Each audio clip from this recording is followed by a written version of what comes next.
I challenge you to a duel.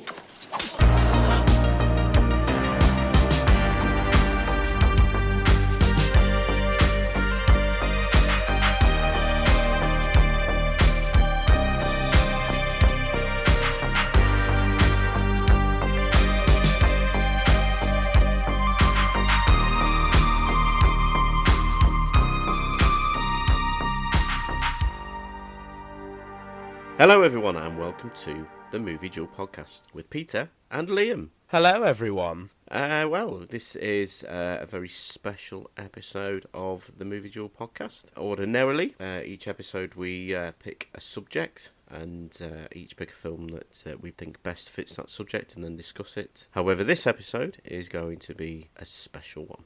It's going to be special for two reasons. First of all, we're taking a break from our usual format.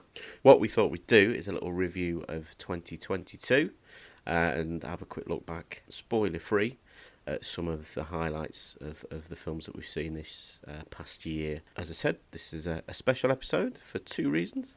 The second reason is that it will be the last Movie Duel podcast. That is correct. Certainly with Liam as my co-host. So I shall hand over to Liam now to explain the reasons why. Yes, hello. Doing a podcast is it takes up a lot of time and it takes a lot of effort to do. And we've got things going on in our lives and families and stuff like that. And maybe I didn't realise how much of a behemoth this thing might possibly be to do, and I feel like I want to put some of my time into other stuff. But I will still be watching movies, talking about movies, mainly with Pete, so that's still going to be happening. It just won't be recorded. So I'm sure Pete will probably put in some Alan Partridge. I'm leaving you, you cow! Or some Sean Bean bastards. Oh, you bastard! Bastard! Bastard! But yeah, so I'm going to be leaving. I'm sure nobody will be really that fussed that I'm leaving. But the podcast might change and it might grow, and Pete might do some other things. So I think he's still going to be around and going to do some things with this. So even this might be the end of the Movie Duel podcast. It might be the birth of something else. We don't know. So that's kind of exciting. So maybe stick around for that. So, yes. So basically, I'm a backstabbing shit.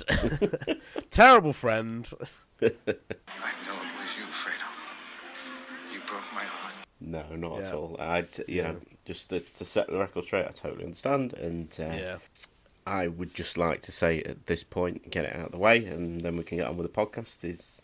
Although, you know, this will be episode number 5, I've really enjoyed doing them. And yes, I will echo Liam's sentiment. It's quite a lot of work, and I just suppose I've maybe got a little bit more time than Liam to sort of do that work, I suppose. But, you know, I've only known Liam a couple of years, and he's a very, very good friend, and I didn't expect to make such a good friend in the situation that we met. Obviously, as we've mentioned before, I used to work with Liam, he used to work for me, and he's grown to be a really good friend, and I really appreciate that.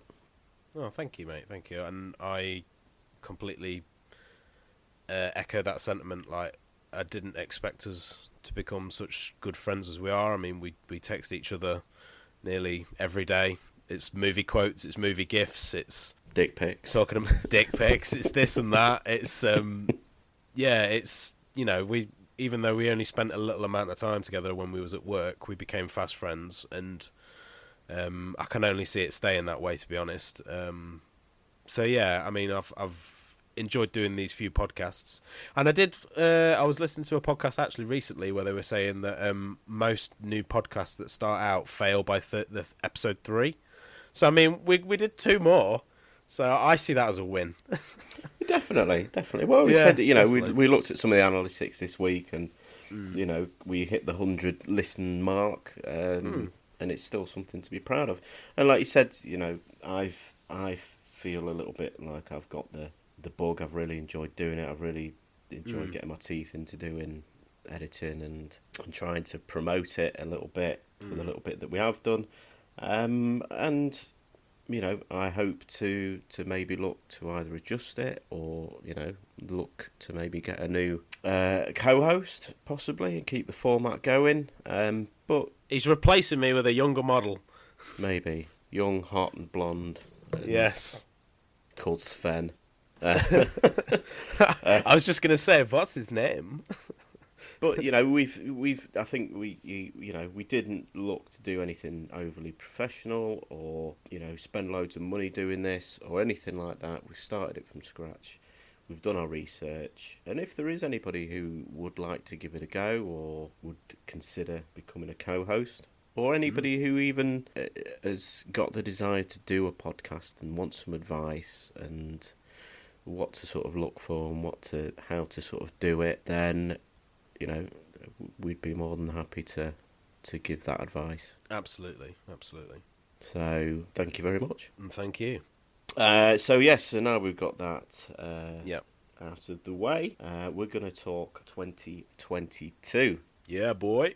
So what we've decided to do is sort of go through, we've both got our lists. We're going to go through, first of all, films that we've both seen, and then sort of move into bits that either only sort of one of us has seen.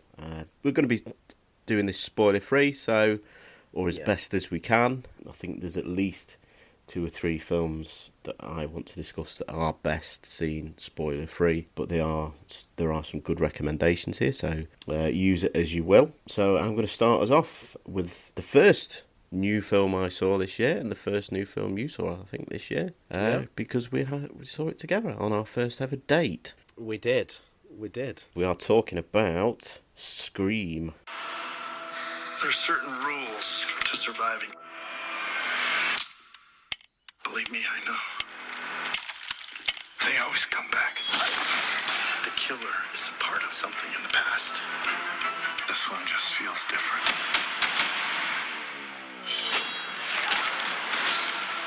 You're all in danger. Mom? Well, Sydney. I've seen this movie before. not this movie. You said we were gonna finish this. Go finish it, Sydney.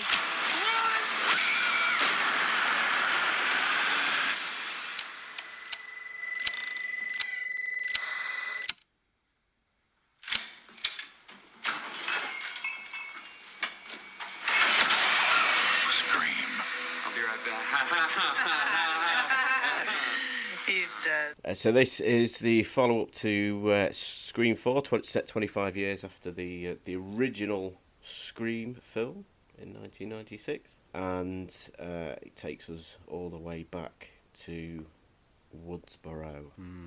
So like I said, this was the first film I saw, or we saw, this year. We went to the cinema and hand in hand.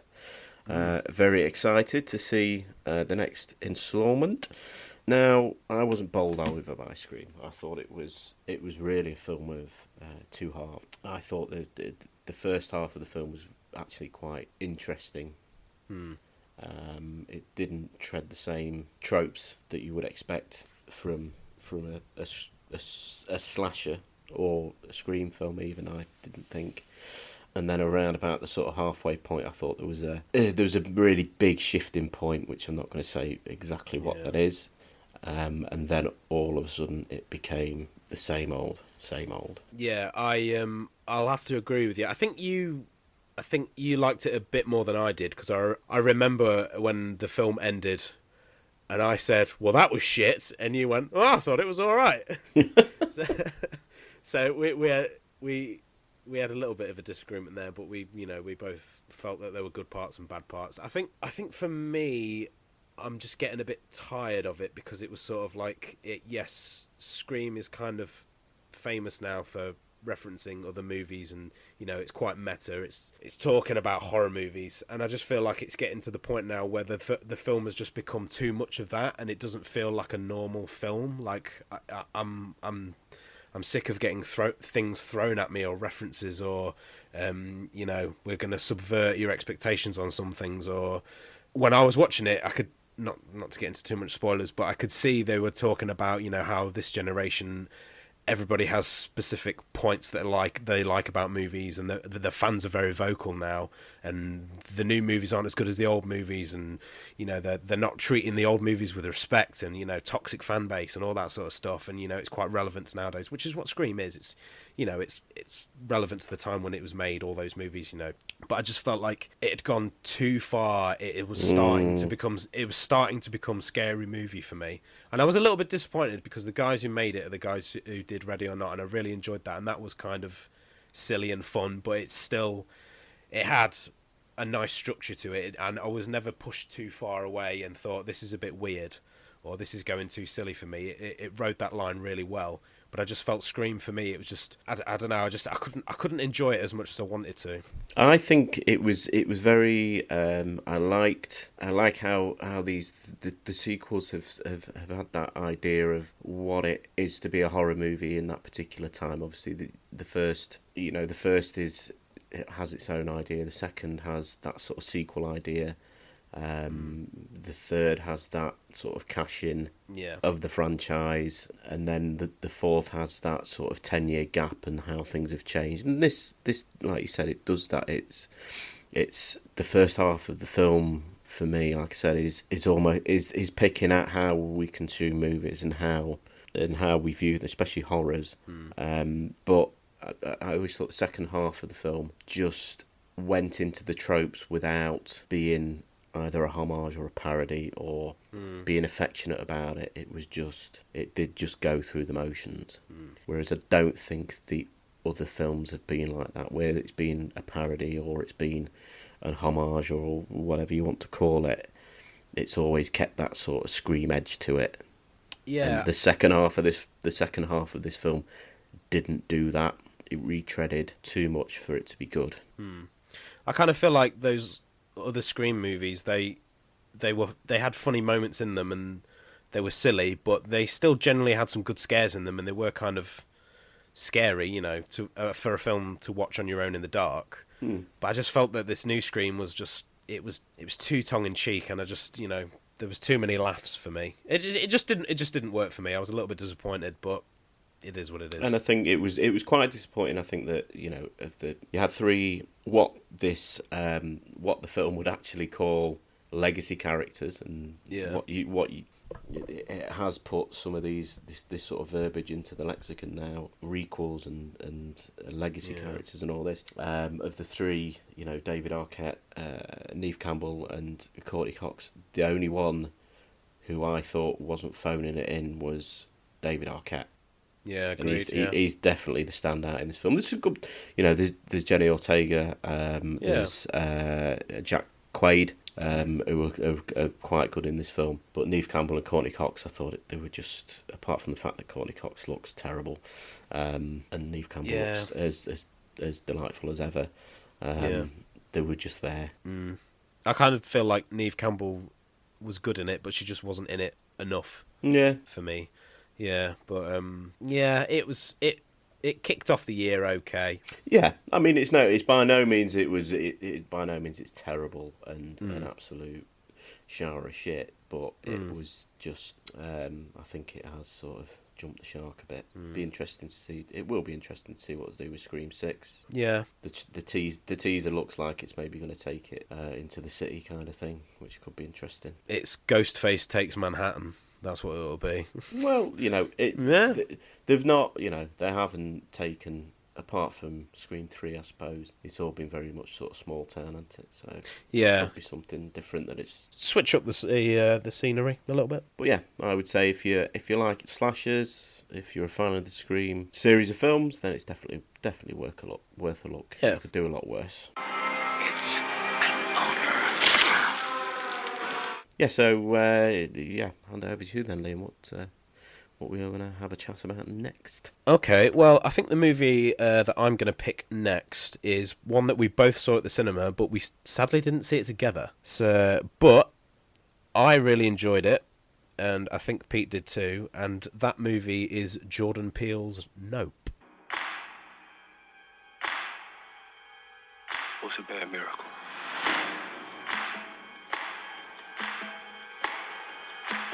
They got a word for that.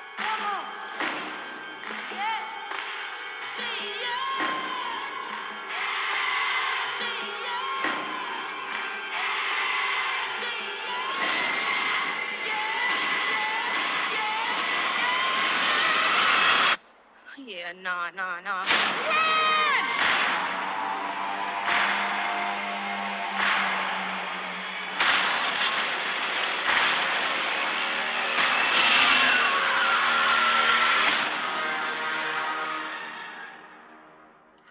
I went into Nope from watching the trailer thinking I knew what the movie was kind of going to be about, and I should have really known that it's a Jordan Peele movie, so there was going to be like a fun little twist on it, and it wasn't going to be actually like that, and that was right. It was like that.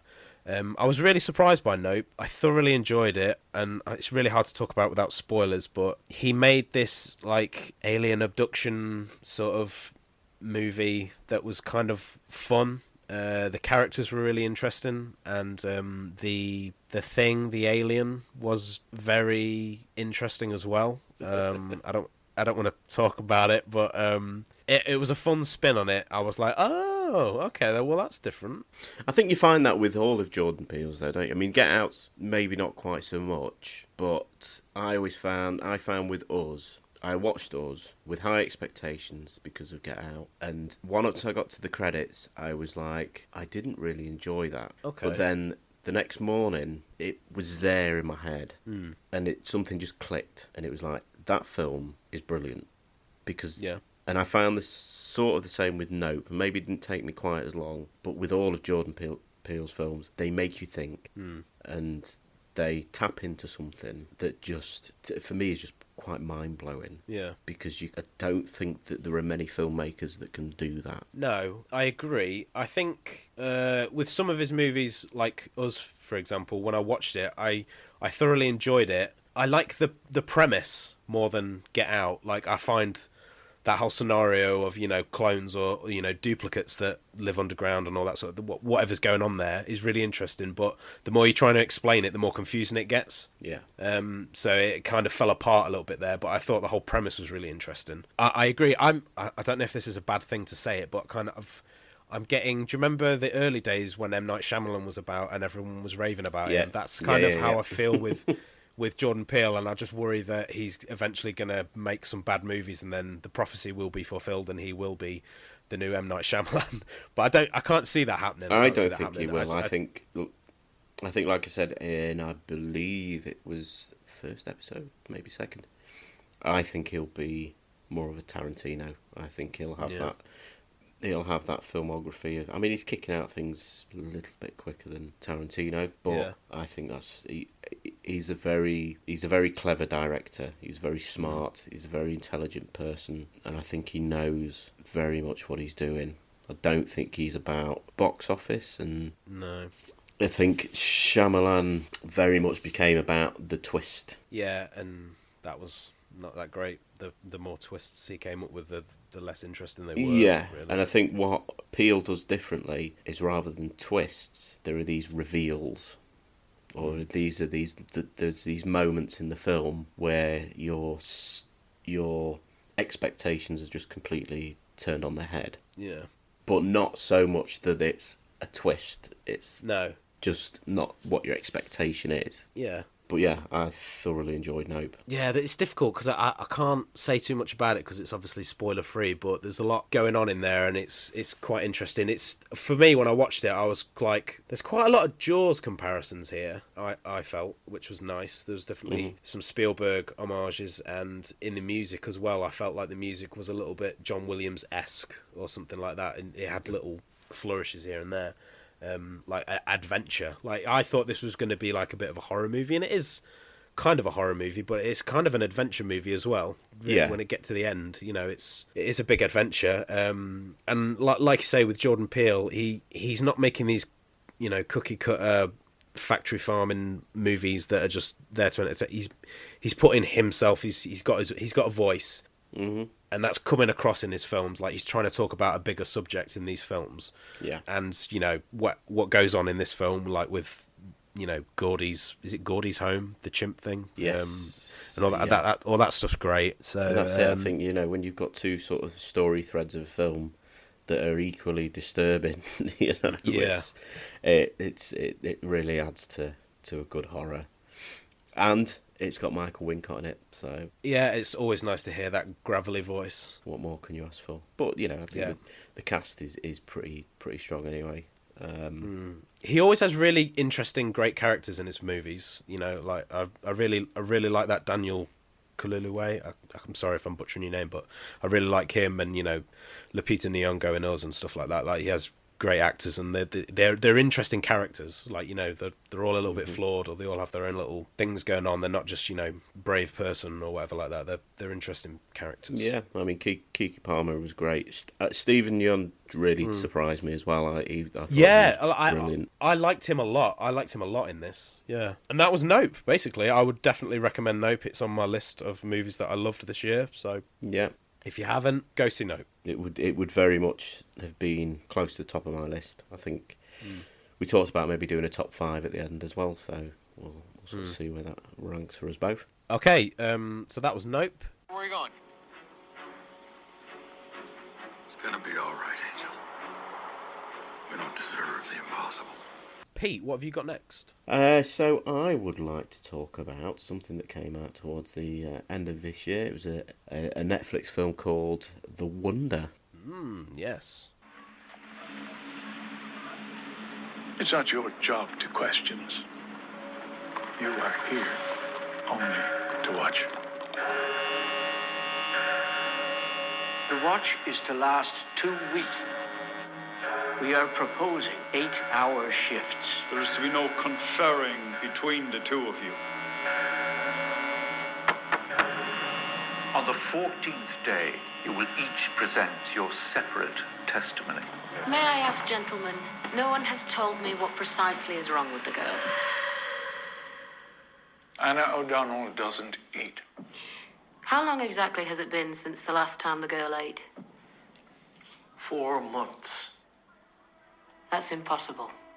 Which completely took me by surprise, to be fair. It was not one I'd heard about. I'd sort of watched maybe that little sort of clip when you flick onto it on Netflix, and you get a little short sort of snippet of a scene, and it sort of piqued my interest enough for me to sort of sit and watch it. You know, and I mean, the story's not anything that's too fantastic, but it's quite an interesting little tale. It's about a nurse played by Florence Pugh, who is ordered to take up a vigil for a little girl in Ireland who's not eaten for 40 days and is not affected by it. And basically, she's there to prove whether or not it's the act of God, or if there's something dodgy going on.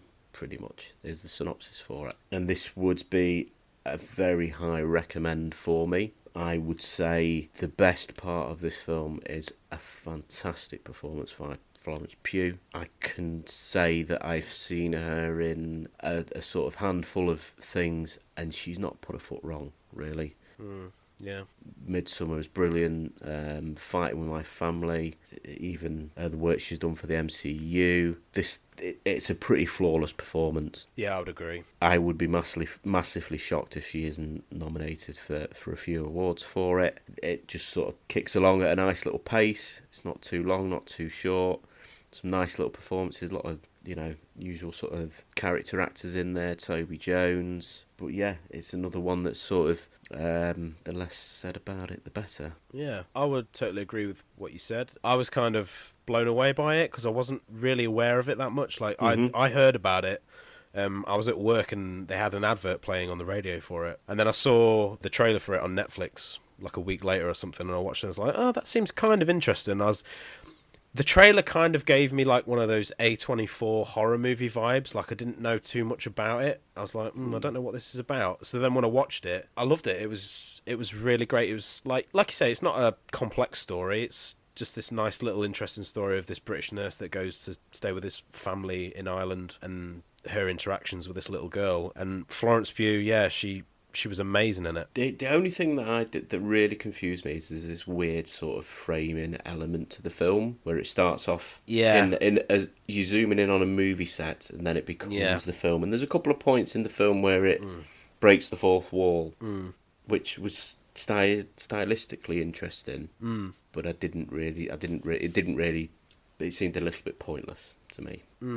I'm glad you pointed that out, actually, because I was going to say about that. That was something that when the movie started and there was a sound stage, and I was like, am I watching the right movie? Have I clicked on something wrong here? Because like obviously this is a period piece, and then the camera, it slowly pans around, and then you see a set, and they're in this ship, and it's talking about stories and all this sort of stuff, and that's kind of what movies are. They're stories. They're tricking you into believing all these things are real. And I totally got sucked into it. I totally forgot about that bit at the start where you're on a soundstage and you see this little set, this interior of a ship, and Florence Pugh's there eating some stew, and then boom, you're off. You're in the 1800s or whatever, and then right at the end, the camera pans across and it goes away from a set, and we're back into the soundstage, and there's that woman there, which I don't actually know, but I assume that is the woman who wrote the novel, because when I was watching this, I felt like this was a novel, and then later in the credits it said based on a novel by such and such, so I assumed that was that lady was the author. Which I did like that, and like you say, it's quite a nice little framing thing. But then there is, I can't remember if there's one or 2 points. There's definitely one point in the film where a character just stops and talks to the camera. Yeah. I can't remember that 100%. I just remember the start and the end because it was so like woof. It was so in your face. But yeah, you probably I can't really remember. But I loved the film and I would recommend it to anybody. I thought it was. Definitely. I thought it was brilliant. It was beautifully shot. It looked amazing. It looked just, it looked cold and damp, and yeah, it was a really good movie. I would totally recommend it to anybody to watch. It was fantastic. It was a film. It was cinema, as Martin Scorsese would say. Yeah. Okay, so that was The Wonder. Lies. I am not lying. It was a mistake, a terrible mistake, to bring a nurse here. An English nurse. What reason would I have to lie? Murder by degrees, Mrs. Wright. Take that up at the journalist. She did not write that. How else did he catch a glimpse of the fasting girl? Perhaps you should interrogate Mr. Byrne rather than me. Stop that little girl from seeing her own mother and father, but handed her over to some journalist? I have only done as you have asked of me. What's next, Liam? What you got for us next? Okay, so the next movie is one that I saw start of the year. I think I can't actually remember when, but it feels like it was the start of the year. But I really wanted to see it after watching the trailer. I saw it, loved it more than I thought I would. It blew me away. It was amazing, fantastic, and it was X. Well, this is it. Our own studio backlog. Farmer's daughter, take one. My wife is not well. It happens after dark. Ma'am? Something's wrong. You don't want to leave, do you? I just don't understand why you're doing this. Because it is possible to make a good, dirty movie. X is basically about this really scummy but likeable strip club owner. He gets a group of girls, some young people, to make a porno, and they're going to rent this cabin that's on a farm in the middle of nowhere. So they're going to make this amazing porno, but it's a porno with a story, and it's going to make them all famous and all rich. But the old man that lives on the farm, his wife, is very peculiar and very strange, and some bad things happen while they're staying there. And it's fucking brilliant. It is just, it is so good. It is so good. We're not going to get into spoilers, but it is amazing. And Pete's already said this once, but there is probably one of the greatest silhouettes in cinema history in this movie, and I agree. It's the best one since E.T. Yes, it's but it's not as kid friendly. No, but it does involve something. It's about as long as his finger. Yeah. But it's this film is just fucking brilliant. And is it Mia Goth? Goff or Goff. She's in it. She's fantastic because she's actually playing two characters in this movie, I think. Yes, yeah. And you kind of... I didn't even know that until later on when I spent a bit more time with the character. I was like, I think I know who that is. Because I didn't really know a lot about the movie. I just know it's directed by Ty West, and I've seen a few of his movies that I've really liked, and they've all been, like, super low budget, and he's really inspired by, like, 70s cinema. They've all got this, like, retro feel to his films. And obviously this one is set in the 70s. And it's just absolutely brilliant, and I just want people to go and see it, watch it, download it, buy it, rent it, whatever it is. It is so much fun. It's just great, and you will not be disappointed. Story-wise, it's not similar, but stylistically, it's got a lot of Texas Chainsaw vibes. Yeah, definitely. I just loved it. I thought it was brilliant. It's scary. Yeah. It's disturbing. It's funny. It's emotional in places. It opens your eyes to certain things that you don't necessarily normally think about. It has a lot of, I don't want to say disturbing, that's probably the wrong word, but it has a subplot about aging. And it really makes you think about how we view people of a certain age, I guess. And it's got a big fuck off alligator in it. It has, yeah. It's like you say, yeah. It's got everything. It'll make you laugh. It'll make you cry. It'll scare you. It's got some great kills in it. It's quite a sexy film as well. Yeah, it is. Yeah, I know it is porn, and people have their opinion about porn and everything, but it's just got everything. But I think it's done in quite a tasteful way, even though it's a movie about a bunch of young kids in the 70s making a porno. It's not like sleazy. Like the shots are done quite tastefully and stuff like that. It's not gratuitous and in your face. It's you can tell Ty West is a good director. He knows what he's doing. Like it's all done really well. It's just I just loved it. I was like, I'm sure when I finished watching it, I texted you and I said I loved it. It was great. I couldn't recommend it anymore. I just think it's brilliant. And again, yeah, it's got Jenna Ortega in it. Yes, again, yeah. And she was really good in it. Star at the minute, really. Yeah, she is. Everyone seems to be going crazy for Wednesday. Same with Mia Goth. I mean, I've heard a lot of good things. Quite disappointed that we're not going to get Pearl in this country till next March, I think it is, and that's the cinema release. Yeah. But I've heard amazing things about Pearl. Same. And then we hopefully haven't got too long to wait for the follow-up, which is Maxine. Yeah. So... I watched the teaser trailer for that. I don't really know what it's about, but... Yes, but... but I'll be excited for that as well. Highly recommend it. I'm glad Ty West is, like, launching out in there and everybody's, raving about X, and apparently everybody loves Pearl. I've heard Martin Scorsese talking about it, saying that he loved Mia Goth in it and stuff like that. Like, so, it's high praise, so... You sneaking a few long peeks at Jackson over here. No, I wasn't looking. You don't mind none. She's right. I don't mind. No offense. Everybody likes sex. It's a gas. We're just not afraid to admit it. Queer, straight, black, white. It's all disco. Okay, so that was X. So what have you got next, Peter, on your list? Next up is Prey. Do you want to hunt? Because you all think that I can't.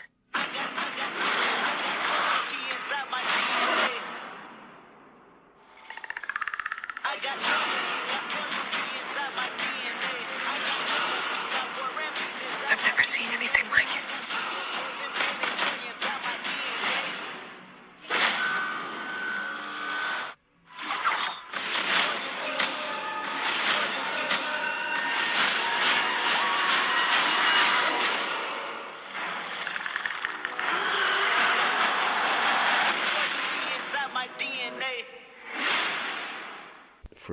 So directed by Dan Trachtenberg.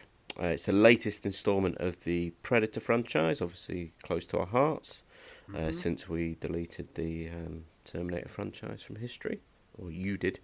I did, yeah. And I did the right thing. And it was a film I was very, very, very, very, very excited about. Come after a 2-film lull in the franchise, as far as I'm concerned. 3 or 4 if you can include an Alien versus Predator. It's obviously part of the Predator franchise. And yeah, I thought this was a very smart, beautifully shot addition to the canon. Did something a little bit different to where the sequels have gone. It went back a bit more to the original premise. And yeah, it's hard to say a lot about this film, really. I just thought it is exactly what you want to see from a Predator sequel. It's what we've been itching for since Predator 2. I think, something like Predators went a little bit too silly. It tried to do something a bit too clever. The Predator was just a complete shit show. Yeah, that was. And this, tonally went back to the original. I thought it did probably. I think I probably enjoyed it a bit less in retrospect. I just thought it was a very clever story. It took things back. It didn't try and take things too far forward. Kept things simple. The action was strong. The acting was good. The story was acceptable. There were a couple of glaring sort of plot holes, really, or easy outs, I suppose, is probably the better way of putting it. But yeah, I just thought it was stunning. Whether or not that was more because it was a hell of a lot better than the other sequels, I don't know. I thoroughly enjoyed it. And yeah, now it's my turn to talk about it. I didn't enjoy it as much as you did. I was really looking forward to it after watching the trailer. I was like, yeah, Dan Trachtenberg, great. Did 10 Cloverfield Lane, loved that. He did an episode of Black Mirror, loved that, great. Predator, this looks cool. Native Americans, just going back to basics. It's kind of similar to the first movie. But I still can't really put my finger on it, what it is I don't like about it. Like, it's not awful. I kind of feel like it's probably the third best Predator movie. So it's not awful, but I've got it down on my list here as like one that we've both watched, but I wouldn't watch it again. Once was enough for me. I kind of felt when I was watching it that I was kind of getting bored. I wasn't really invested in the characters. Not to say that there was bad acting in it. There's a little bit of bad acting in it. And I wasn't really fond of the lead. I thought she was fine, but I just wasn't that sold on any of the characters. Nobody really interested me. I think that's maybe why I've been a little bit, we had this sort of banter when we first watched it that, I liked it a lot more than you. Yeah. And I think as time's sort of gone on, it's there, it was released in this country I think it was released all over straight through streaming. It didn't get a theatrical release or anything like that. So it's there, and I haven't necessarily had the urge to watch it again. And I think that, for me, is always a mark of something that you really love, as opposed to whether you like it. Yeah. So I don't know. I'd be interested to watch it again and just see if my overall opinion would change. I think there is a point in it where there are a lot of more characters introduced. Yeah. And you feel like they're introduced just to be killed, which does take it into into those sort of cliches a little bit. Yeah, like I say, I'm not 100% what it is that I don't like about it. as I was watching it, I became more bored, and by the end, I was just glad it was over. I was like, that was quite disappointing. There's little nitpicky things that I don't like about it, which is just for me. Like, I didn't enjoy the design of the Predator. I thought that's the worst looking Predator I've ever seen in any of the movies. I thought some of the CGI was a bit ropey here and there. There's a lot of CGI animals, which I get why they did that. It's just some of the animals looked quite Disney-fied, and it's when you see in this like CGI rabbit and a wolf chasing each other, like I was like, oh, this. I think what it did well is it explained how the Predator works. Like, you could probably watch this movie if you've never seen a Predator film and get the lore, basically, like get it how it works. They do a really good way of visually explaining, he's building his way up, working to bigger game, a bigger challenge, he's a trophy hunter, all that sort of stuff. Yeah. You get that, which is really well done. So, kudos to that. But I just found myself bored. I wasn't that interested. Didn't like the look of the Predator. It looked stupid. It had these big buggy eyes. It looked like it had been I just hated it. I did not like it. It looked cheap. It looked rubbery. It looked like a man in a suit. Great. I love practical effects. That's not dig at practical effects. I'm just saying that when you watch the original Predator, you believe that is an actual. It looks more than a man in a suit. It's. It I don't know what it exists. is. I just feel like nowadays with the movies, I don't know whether the cameras are getting so good on everything is HD or 4K that we're seeing every single thing. Yeah. But to me, it just didn't look right, and that took me out of it. I didn't enjoy it. I wouldn't recommend Prey, but I'm sure people will enjoy it. I think it's probably the third best Predator movie. Mm-hmm. But I personally was a little bit disappointed with it. Okay. So that's why. Yeah. So that's Prey. Okay.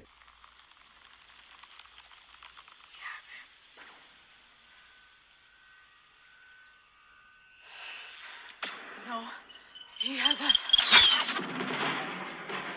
And over to you. What's next? Okay, the next movie I've got is one that I watched in October. Never saw the trailer. I heard about it. I heard that there was a little buzz around the internet. People were talking about it, saying this is actually quite good. I just wanted to go see something, and this was the thing that was on that I thought was going to be somewhat interesting. And by God, I was glad I went, because I fucking loved it. It was brilliant. It was so much more than I thought it was going to be, and I really loved it for that. And the movie is Barbarian.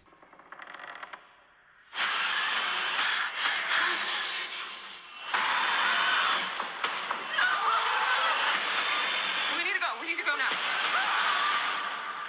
Hello? Come here! You cannot get upset.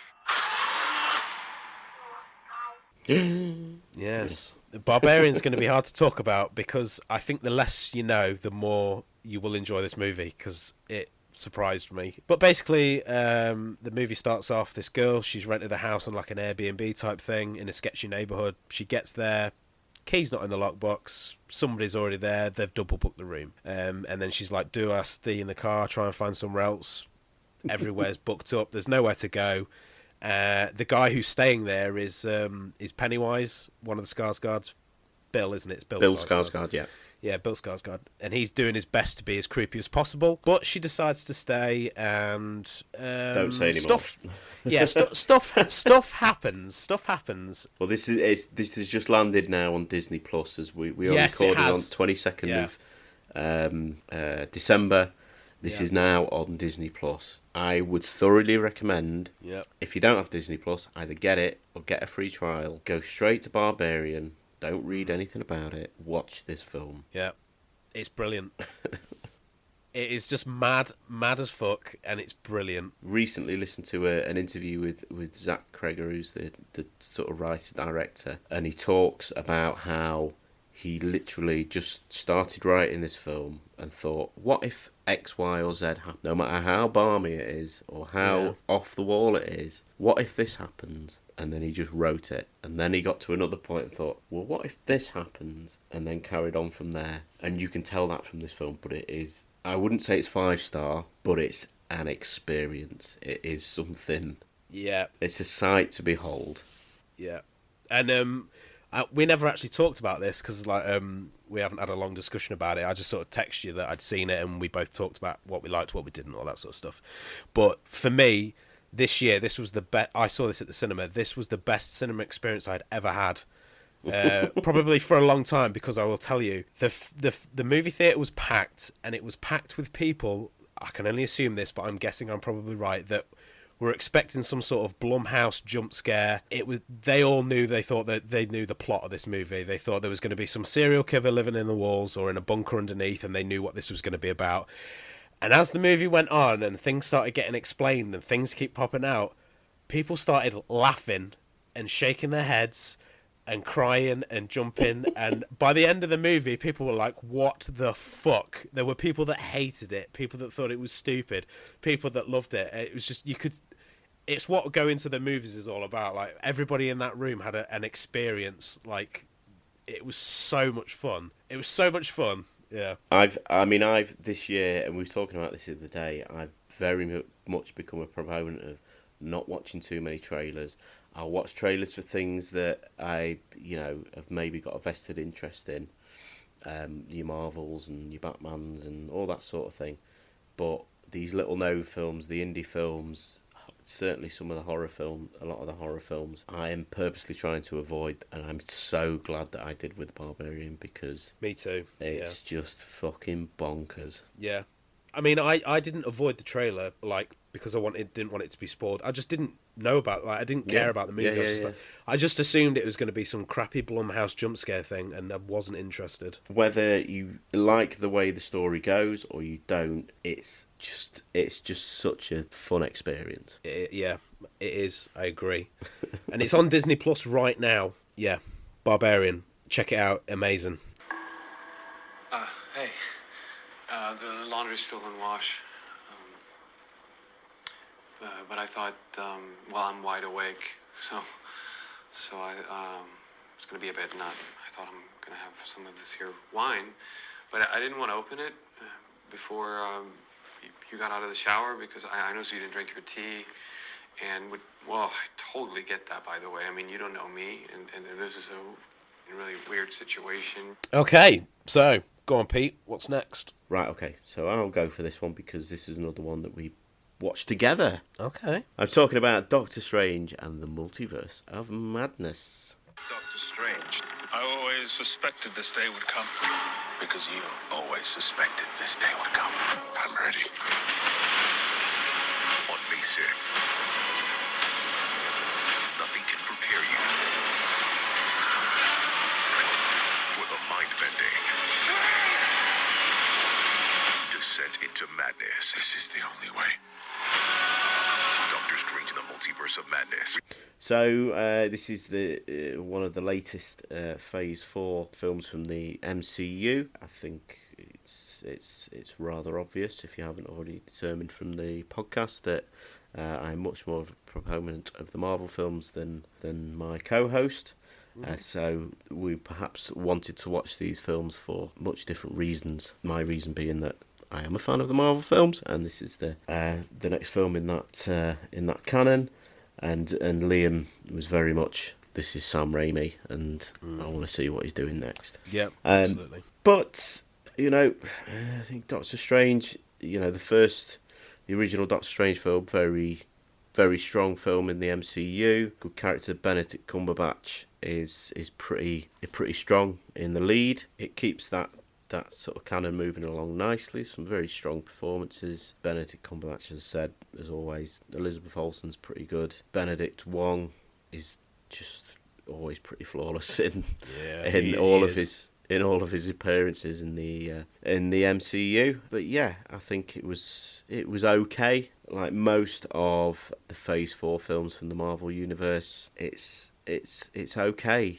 There's not many since Endgame that have been really good, and this certainly falls into that sort of middling ground with everything else. You can definitely tell it's got the Sam Raimi touch. There's a lot of nods, whether it's the inclusion of Bruce Campbell, the stylistics of the film, and the overall sort of wackiness of some of the shots as they're going through the multiverse.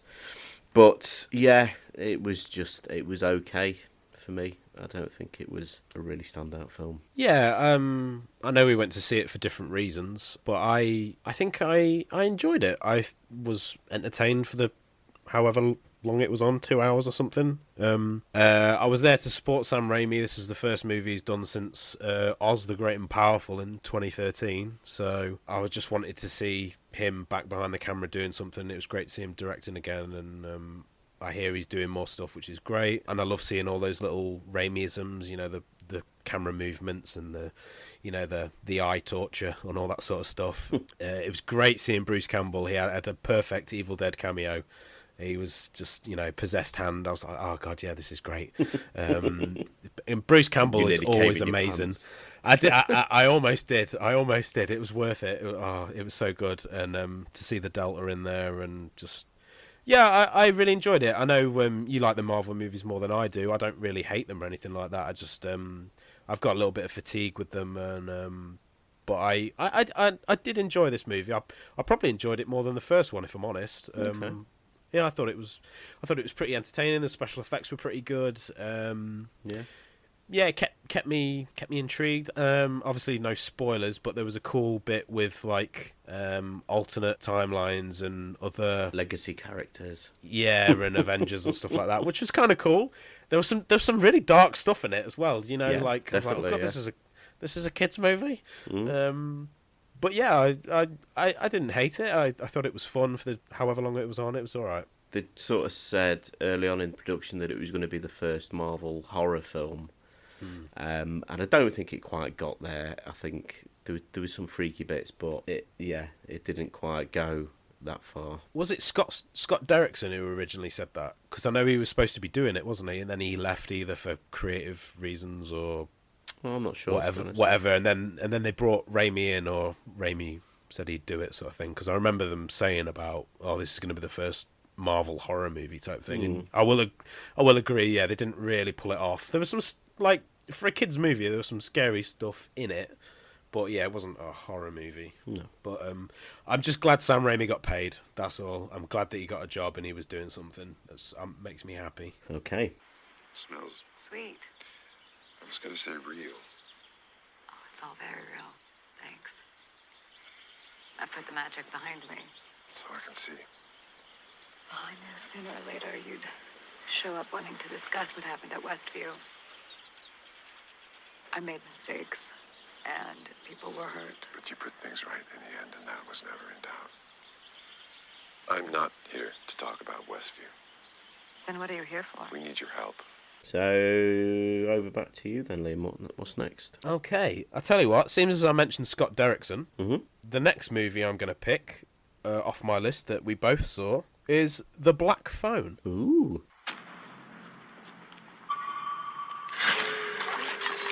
Oh, you goof. Well, isn't that just peachy keen? You need some help? You see that? Would you hand me my hat? Yes, sir. I am a part-time magician. Are those black balloons in there? Would you like to see a magic trick? I have an announcement to make. One of our students, Finney Blake, was abducted. What if I could help the police find Benny? So, The Black Phone, basically, it's set in 1970s. There's some creepy guy going around in a black van, kidnapping kids, and these kids turn up dead. Basically. But we meet this kid, I can't remember his name, and he's got a little sister, and they're from an abusive home. The mother's dead, the dad's a drunk, and he's struggling, to... Shout out to Jeremy Davis, because he plays their dad, and I thought he was fucking brilliant in this. Yeah. Because he's quite an unassuming person, you wouldn't look at him and think, oh, abusive father. But yeah. He does pull it off quite convincingly. Yeah, I mean, he beats that girl with his belt pretty severely. So he's a bit of a shit.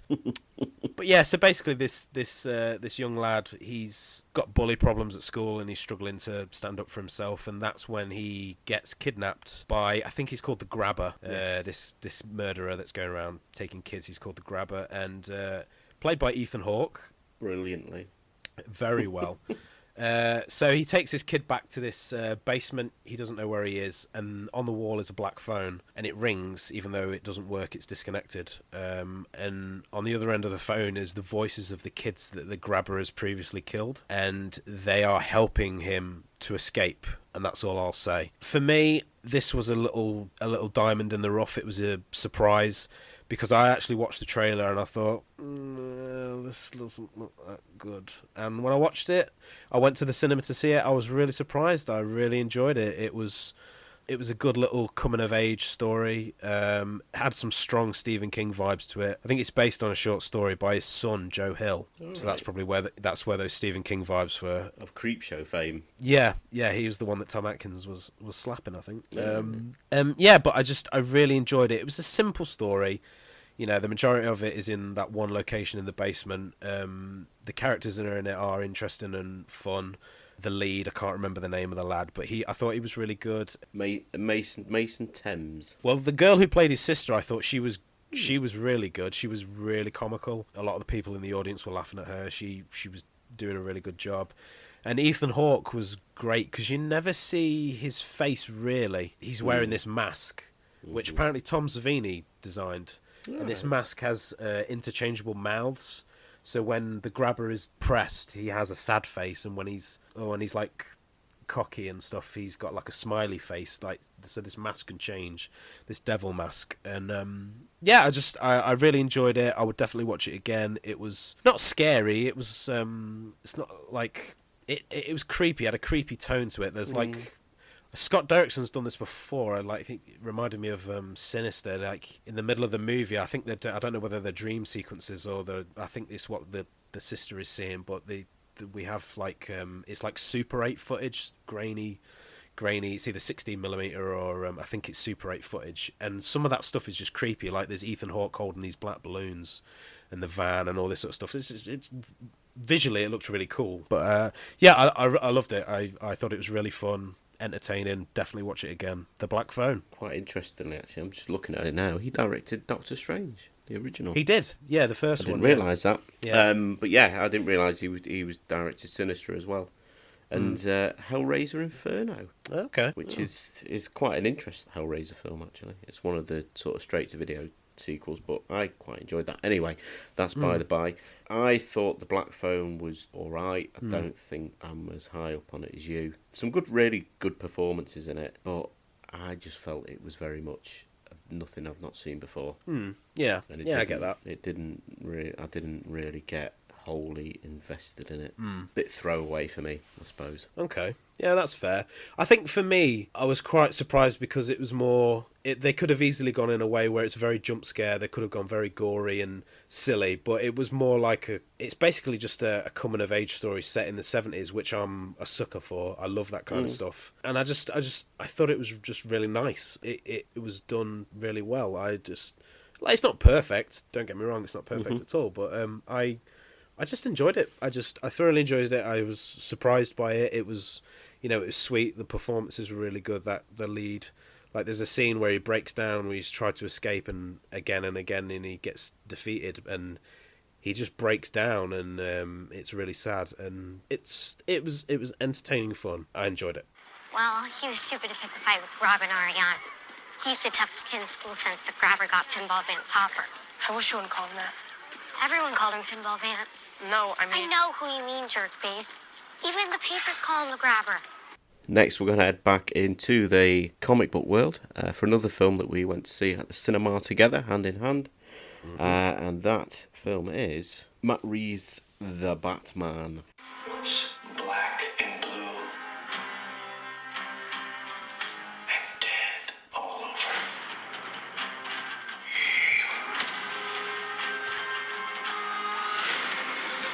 This is a powder keg. Prisoners to match. Whoa, take it easy, sweetheart. I've been trying to reach you.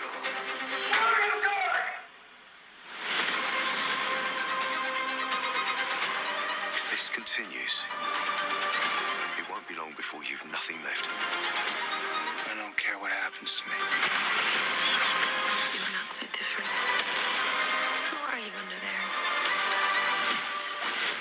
I'm vengeance. So The Batman. I will start this little snippet of a review with my overriding feeling of this film, which is it's far too fucking long. Agreed. And it is a massive problem with this film. Because other than that, it's a very dark, gritty, and for the most part, very real interpretation of the Batman.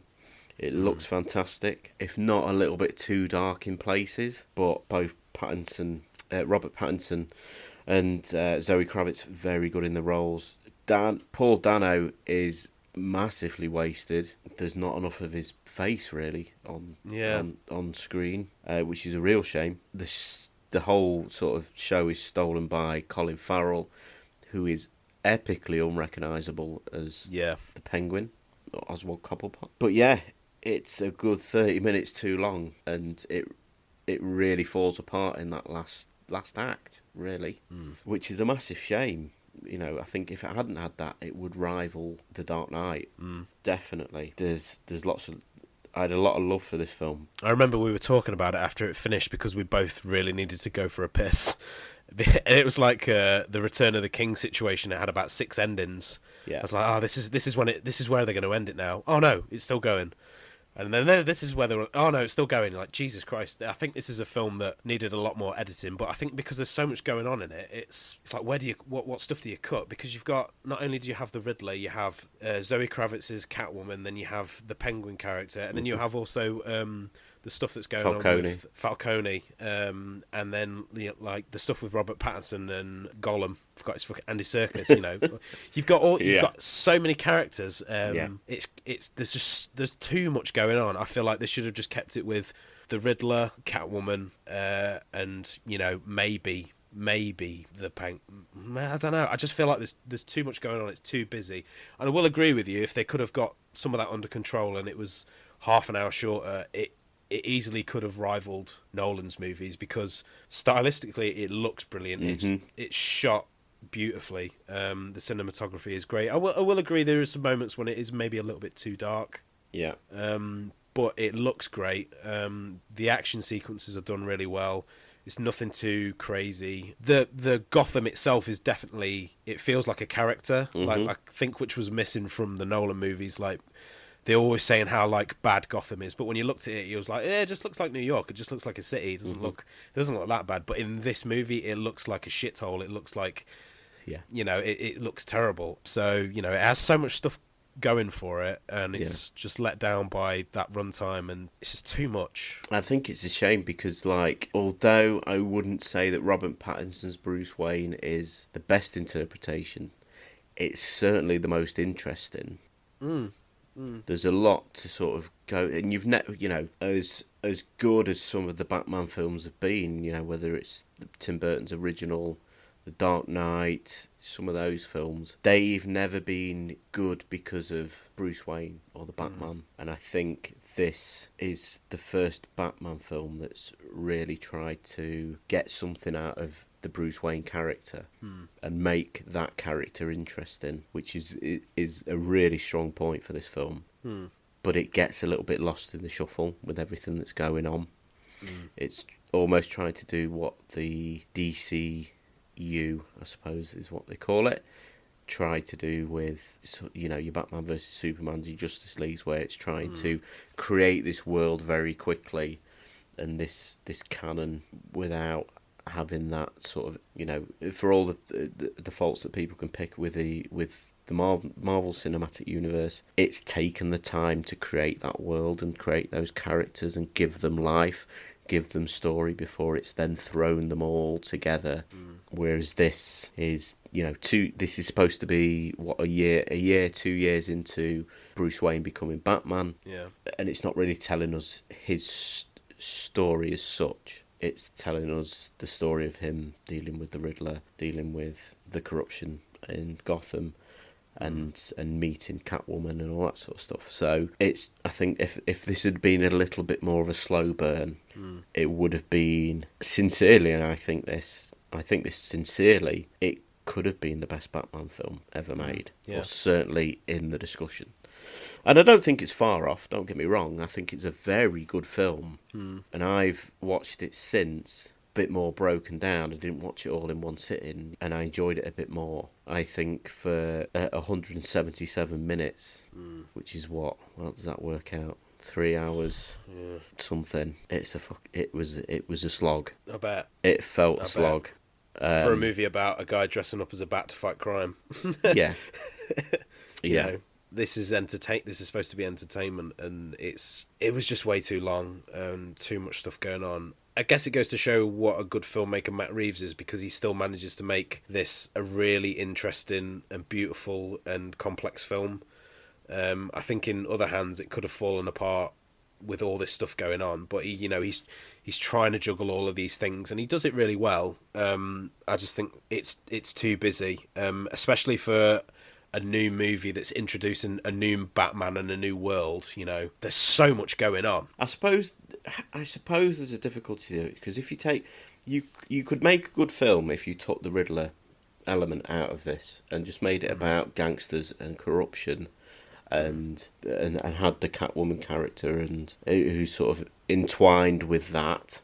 But then that's almost too similar to Batman Begins, I suppose. I don't know, but it's got far too much in it, far too much. But visually, it's absolutely stunning. It's probably the best looking Batman movie I've seen. It has that dark comic book feel to it. It's real life, but not sort of. It's got that noir vibe to it that Frank Miller's interpretation of Batman had. With the voiceover and all that sort of stuff is really good and really strong in this film. And you've never really had that with a Batman film. Although a lot of films have taken inspiration from the Frank Miller books, whether that's Year One or Dark Knight Returns, this is the first one that's taken that narrative structure that Frank Miller put to the Batman canon. But yeah, it's definitely worth a look. It's a very, very strong film. Yeah, definitely. It's almost like having a big cake, and it's that good. You eat it all, and then you just feel like you're gonna throw up. Yeah. Yeah, I kind of felt like after I'd finished watching it, I felt like I'd binged a whole season. Yes. I was in a bit of a haze because I've had so much to think about. I'd forgotten some of it. And, yeah. So, but yeah, I did enjoy it for the most part. I would recommend it. And Pattinson did a good job as Batman, and they played up that whole he's a detective. I got some Seven vibes from it. Yes. I think that's a very David Fincher was a big influence. I think in this you can tell. I kind of felt like would be what Fincher would make, maybe a little bit. Well, many people may not know that DC stands for Detective Comics, and Batman's original thing was that he was a detective, and he actually does detecting in this film, which is great. Yeah, it's good, and I mean that's what he is, isn't he?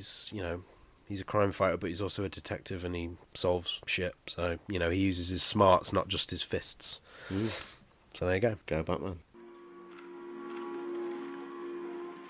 Whoa. Police action. He's with me, officer. Are you kidding me, sir? You gonna let him in here? Martinez. Let him through. Okay, back to you then. What's next? Okay, the next one I am going to pick is one that we both saw, and I believe that this still counts as a 2022 film, and that movie is Boiling Point. Look, we're being reviewed on table 4. I need you to switch on, yeah? Yes, sir.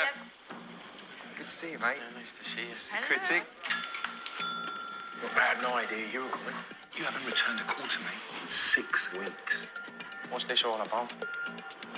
This is about you taking £200,000. What do you mean it's not much of an issue? There's a million kids out there who would die for this opportunity. I can't take it anymore. Yes, I think it did the festival rounds, I think, in 2021, but wasn't released. Yeah. Its first release in this country was through Netflix. Because I'm fairly certain I watched it either on Netflix or Amazon Prime. Netflix. It's on Netflix, yeah. So it's probably Netflix, yeah. So yeah, and basically this is sort of like a 1917 style. The whole thing is supposedly done in one shot. Obviously, it isn't. They stitch together things, but that's how it's made to look. We have Tommy from Snatch. He's gone out on his own. He's starting his own business. He's a chef. He's got his own restaurant that he's partnered with. And basically, the movie is set around this one night. They're opening this restaurant. They've got a big food critic come in, and they've also got the guy's old boss that he used to work for, who was super famous chef, celebrity chef. So there's tension there, and it all revolves around the service in this restaurant in this one night. And like the title Boiling Point, things get out of control, and the whole movie is very tense, and it's that one shot sort of thing that adds to that tension, and everything's falling apart, and oh my god, I don't like this, and it's going too far, this is making me feel uncomfortable, sort of thing. It's a very, very good film, I think. It's almost an opposite of the Batman, although it's not as long as the Batman. it's cramming a lot of story into. I think it's not even an hour and a half. I don't think it's not quite as long as that, but it's doing it right. It's not messing about. It shows you and informs you exactly what you need to know, and it's a very concise film considering it is all portrayed in one shot. Yeah, I think it's like a really good example about pacing and spending enough time with certain characters, because we go around this restaurant and we meet all of these players that are in this. So you know, we meet the chefs, we meet the sous chefs, we meet the bar staff, we meet the waitresses, and we meet certain customers that are eating in the restaurant who are arseholes or who are problematic and stuff like that. And we just get enough time with them so that we remember them and we remember what they're like. Yeah. And then we're away from them, we're focusing on in the kitchen now, and then we come back to them like, oh, I remember that character, I remember that character. There was never anybody in this movie. Like, there's a lot of people in it, because obviously, you know, it deals in this one night of all these customers. There was never anybody in it that I didn't remember. Like, we went back to them like, oh, fucking hell, I don't remember that guy. Like, I was totally invested. Like, I remembered everything. I was in it, and I really enjoyed it. And it was a difficult watch. It was sort of like made me feel uncomfortable. Yes, definitely. It definitely did its job. And anything that could possibly go wrong at the opening of a restaurant goes wrong, and I just thought it was really well done. I loved it. Everybody was great in it. There's you know, is it Jason Fleming? Jason Fleming's in it. Yeah. He plays the celebrity chef. He's a bit of an arsehole, wants money, all this sort of stuff. He's great in it. And there's a few other characters in the kitchen. I can't remember the names, but they were really good. I think the sous chef or the... Do you know what I never realised until I'd sort of researched this film a little bit is Hannah Walters, who plays the... I think she's the pastry chef. She's sort of the blonde older lady who works. Yes, yeah. She's actually married to Stephen Graham. Yeah, I think you told me that, and I was like, oh my god, I didn't know that. I was like, oh right, okay, yeah. But she's really good. She's like this motherly figure in it. Yeah, it's just a really good film. Really, really, really good. I don't really think Stephen Graham get the full sort of credit he deserves as an actor, because I don't think you can really point to a great deal of his work that's bad or even slightly off. He's fucking brilliant in anything he's in. Yeah, and even if he's in something shit, he always gives 100%. I've never seen him phone in anything like, you know, he's just, whatever. He literally gives it his all, and I think he's a bloody brilliant actor, and he deserves a lot more credit than what he gets, definitely. And this is one of my favourite performances of his. I think it's very, very realistic. It's very, you know, you get this little bit of subplot at the beginning. It starts with him and where he is, his character is in his life, what's sort of going on, and it sort of it boils. You know, not to pun the title of the film, but it boils up through the film till you get the ending that we get, which I won't spoil. But it's there. You sort of don't. You get through. You sort of go through this film and you think, where the fuck's this film going? You know, what is going to be the boiling point? Yeah. And you don't necessarily see it coming, I don't think, but it's a very almost satisfying ending. Yeah, because it's very sort of heart wrenching. As it goes through, and very real. You know, I'm a manager, and I've been in sort of situations where things aren't going right, and you get that feeling through it. I've not been through anything this extreme, obviously, but you feel that anxiety and you feel that that pressure all the way through this film. And I'm a mark for anything that's one shot, whether it is one shot or not. But you know, they did do a massive chunk of this film in 1 or 2 takes or whatever it may be. Yeah. I mean, even I a film probably nobody's heard of, but there's a film probably late 2000s called Cut, which was a very low budget horror film, an English film, but it had Zach Galligan in it from Gremlins. Okay. That's all done in one shot, but that was actually done in one shot. I mean, it's not a fantastic film. It's pretty shy. It's very schlocky, very low budget, but I would encourage you to look it out because it is done in one shot and it's quite impressive. I think sometimes they do this whole the movie's done in one shot as a bit of a gimmick, but I think it works well with this because it's all set in one night and it's in a kitchen in a restaurant and everything is moving and there's different pieces going here and there and we're following all of these things. Yeah, it's not done for a stylistic reason. It's done to create tension, and it's very like that Hitchcockian rule. We see something as the audience, but the characters don't see it, and that increases the tension. Because we know that like this girl has a peanut allergy, and then something's going to happen. You're like fuck, and it's just it's just it's filmmaking. Yeah. It's just they know what they're doing and they do it really well. It was just a great film, and I thoroughly enjoyed like the hour and a half that it was on for or whatever. It was brilliant. Great British movie. Yeah, definitely. Yeah. How'd you wash your hands, love? I know. Sorry, what? In the sink. In the sink. Which All sink? right, Andy. Which sink? Andy. No, hang on, Carly. No. Carly, wait a minute. Look, this is Carly. You. Carly, this is fucking basic GCSE fucking cookery and it's in school. her first week, so it's my responsibility. It's not a first week in any fucking kitchen, though, is it? You've worked in kitchens before, haven't you? Yes. Yeah? Yes. That's why you're here. You've worked in kitchens before, yeah? Yes. Yes, what? Yes, chef. Yes, chef. So from one Great British movie to another one, because I seem to be, for the most part, giving us the not quite so good. But this was the high end of my viewing in 2022. I think we saw around about the same time. And that film is Men, quite simply titled. How'd you wash your hands, love? I know. Sorry, what? In the sink. In the sink. Which All sink? right, Andy. Which sink? Andy. No, hang on, Carly. No. Carly, wait a minute. Look, this is Carly. You. Carly, this is fucking basic GCSE fucking cookery and in it's school. her first week, so it's my responsibility. It's not a first week in any fucking kitchen, though, is it? You've worked in kitchens before, haven't you? Yes. Yeah? That's why you're here. You've worked in kitchens before, yeah? Yes. Yes, what? Yes, chef. Yes, chef. I'm just thinking of that Family Guy skit with it like. The preceding joke was brought to you by Men. Men, we don't know what we did.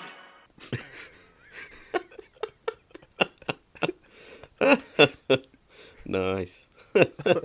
So, Men, I'm not going to go too much into synopsis for this, or I think this is very much a Barbarian kind of thing. Yeah. I would recommend you don't watch the trailer, and I would recommend that you go into this film as blindly as possible. But essentially, it's about a woman named Harper, who's played by Jessie Buckley, who's fucking amazing in this film. Yes, yeah. Who, after essentially sort of escaping the clutches of an abusive husband, goes for a getaway in the English countryside, and that's about all I really want to say, because I think if we talk too much about this film in detail, certainly the plot, it would give away far too much, even more so than Barbarian. Other than there is a fantastic performance by Jessie Buckley and Rory Kinnear, and I will say no more about that. But this film it certainly makes us men of the title look pretty sinister. I think it's quite a complex in a way. Like it's difficult to kind of know for me what it's about. Like I had to really think about it. It could mean a lot of things. I mean, I think at the heart it's definitely about a woman trying to get to terms with the fact that she was in this abusive relationship, which is now over, and it's her trying to get over that kind of trauma, even though there's all these reminders around her. It's hard to talk about because I don't want to go into any detail, because I just think the less you know, the better. I think if you watch it clean, it's almost a trauma-infused folk horror. But yeah. Other than saying you need to watch this film, don't think there's much more you can really say about it. It's creepy, it's well shot, it looks pretty stunning. There's some very out there camera work as you get through the film. It's bonkers. It's disgusting. It's disgusting, and it even makes Ford Fiestas look quite sinister. Yeah, well, there you go. It's nice as well because it's like there's quite a lot of stuff that happens in the daytime, in daylight, in harsh sunlight, sort of in the countryside, that are eerie and creepy. It's not all done at night. Like there's, I got a lot of Wicker Man vibes from this. Like, Yes, you know, totally. like you said, it's it's just. I think also as well that the way we're talking about it, it might seem that like this is a fantastic, amazing movie that everyone will love, but I don't think that. I think that some people might find this like Marmite, that they'll really like it, or that they really won't like it. Like I think there's some stuff in the movie that might put people off, or you know, it might be too much for them, or they just don't. I think it's 50-50. Yeah. I think it's filmmaking. Alex Garland is a brilliant filmmaker, and it's a complex movie, and it's a well shot movie, and it's brilliant. But I do think that, you know, there's going to be a whole lot of people that don't like it, and a whole lot of people that do like it. Yeah, and I think, you know, from the few films that he's directed, I think I haven't seen a lot of them. I've seen Annihilation, and I think that's very much like that. It's very, you're either going to really like it or you're really going to hate it. Yeah.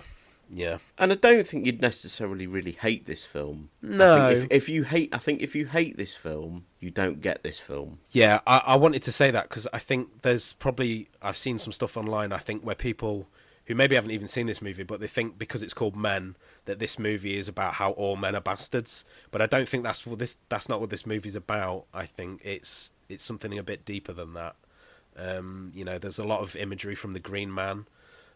Which is like a British folklore thing, you know. It's a whole thing to do with rebirth and regrowth and renewal and stuff like that. So I think this is more about her character as getting over this traumatic experience, and you know, or you know, it's her rebirth, and all this sort of stuff. Like there's a lot in it. There's a lot about rebirth. Yeah.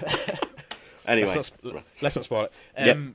But yeah, it's a good movie, and I think if you feel like watching it, the sound design as well is fucking amazing, really good, really strong, really creepy, really effective. Yeah. But yes, let's move on. Great British movie. They should make more like that.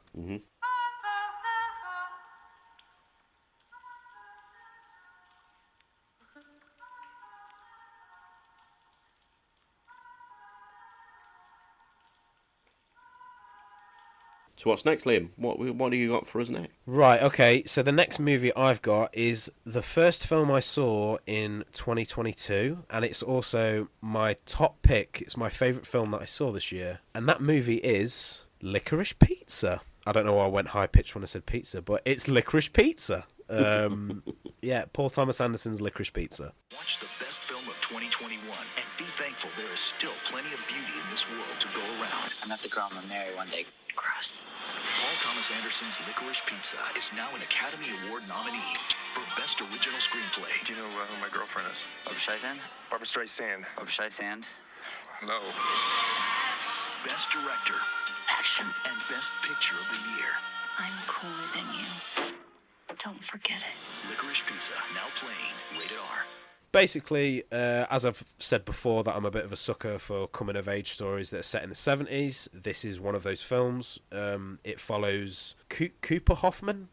Yeah, Philip Seymour Hoffman's son. He plays Gary, and it follows Gary. He's a 15-year-old high schooler, and he sees the girl that he's going to marry one day, played by Alana Haim. Apparently, they're a band. I've heard of Haim, but I can't think of any of the songs.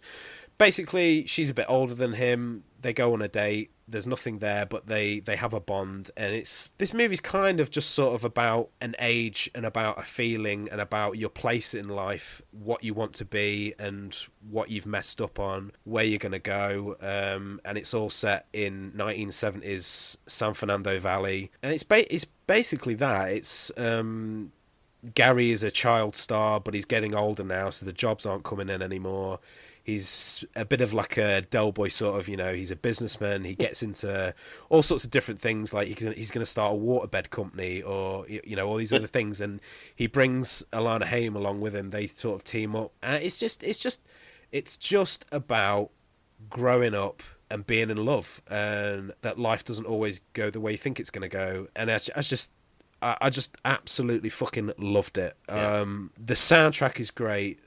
The cinematography is great. The direction is great. The acting is amazing. I think Cooper Hoffman is great in this. Also, Alana Haim. I thought she was fantastic. I don't know if she's been in a movie before, but she's a singer. Her whole family is in this movie. Yeah. Her sisters, her dad, her mum. They're all in it. They all play her parents, and they're all great. There's not a single bad performance in this. It's just, I literally sat there. I watched it. I loved it. I fell in love. It was great. I've got to give a shout out here because one of the standouts in this, and it's fucking hilarious, is Bradley Cooper is fantastic as John Peters. Yes. I was fucking creased up watching every scene he was in. He is amazing. And also, if nobody knows who John Peters is, John Peters is a real guy. He was married to Barbra Streisand, and he was a hairdresser in LA. And weirdly, like, you fail upwards in LA in the 70s apparently, because he was a hairdresser to the stars, and then he became a movie producer, and he produced a lot of big movies. But he was also, he's mad as fuck. And if you've seen any interviews with him or listened to people like Kevin Smith, they've talked about him before. He's mental. He's absolutely mental. And Bradley Cooper plays him perfectly. Literally in this movie, that is him. That is him. He's scary. He thinks he's the baddest person alive. He's a nutcase, and Bradley Cooper is great in this. But I just love this movie so much. It just felt like it was just great. I love coming of age stories, and you kind of sort of like, you're watching this film go, and you go with it, like it, you know. You're invested in this film, definitely. Yeah. You like the characters. Like it doesn't necessarily sometimes go the way you want it to, and like we meet mad characters. You know, there's Sean Penn in here. There's Tom Waits. Tom Waits is in here. It's always good to see Tom Waits. Yeah, that great voice. I just loved it, and it was a great start to the year for me, and I just absolutely loved it. I mean, it's actually quite. I don't know whether emotional's quite the right word, but emotional watching Cooper Hoffman, because I didn't realise until a bit way through the film, because it's not a short film, and I thought, where the hell do I know this guy from? And I thought I sort of paused the film and did a bit of digging and stuff, and I'm like, he is so much like his dad. It's quite unbelievable, but almost he's enough of his own person. Yeah, that makes it interesting. Do you know what I mean? Yeah, and I mean, it must be difficult to have that thrust upon you, because people are going to compare you to your dad, and I mean, his dad was a fantastic actor, but like, I think he is brilliant in this, and he's his own person, and he was great in it. Everybody was great in it. I think Paul Thomas Anderson, he's a very interesting director. I won't say that I enjoy all of his films, but you know, he's made some corkers. Oh yeah, definitely, yeah. He definitely is a director that is in it for the love of film and cinema and telling stories. Definitely. You know, he makes what he wants to make. He doesn't make what people tell him to make. And I would put this one up there as one of my favourites of his, like up next to Boogie Nights and stuff. It's definitely something I'm going to be watching a hell of a lot. I just loved it. It made me long for a time that I was never even born. You know, in the 70s, the music, the style, the clothes, just everything seems simpler back then. And the friendships that all these people have, it's just a great story to watch and just be invested in, and I just thoroughly enjoyed it. I mean, there's moments when it sags a little bit, or you know, but it's close to perfect for me. I really enjoyed it. It was my top pick, and I just loved it. It was everything I wanted, and yeah, that's all I can say, really. If I asked for your phone number, would you give it to me? Why should I give you my phone number? So I can call you? I don't know, Gary. Why not? How are you gonna remember it? It's only 7 numbers.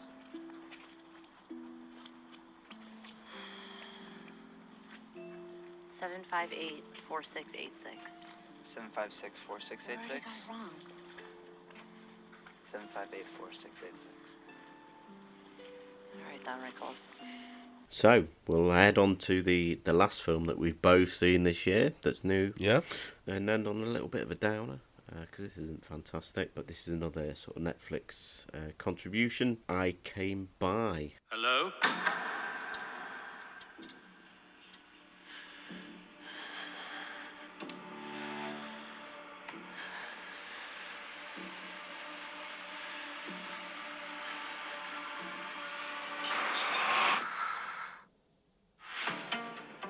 I was reading about that judge. People call him a saint. He'd take on inquests on behalf of refugees. It's a publicity stunt. The elusive I Came By taggers are back to haunt the city's rich. Fight the system, remember? Can you think of anyone who might have cause to target you? I was a judge, so yes, one or two people.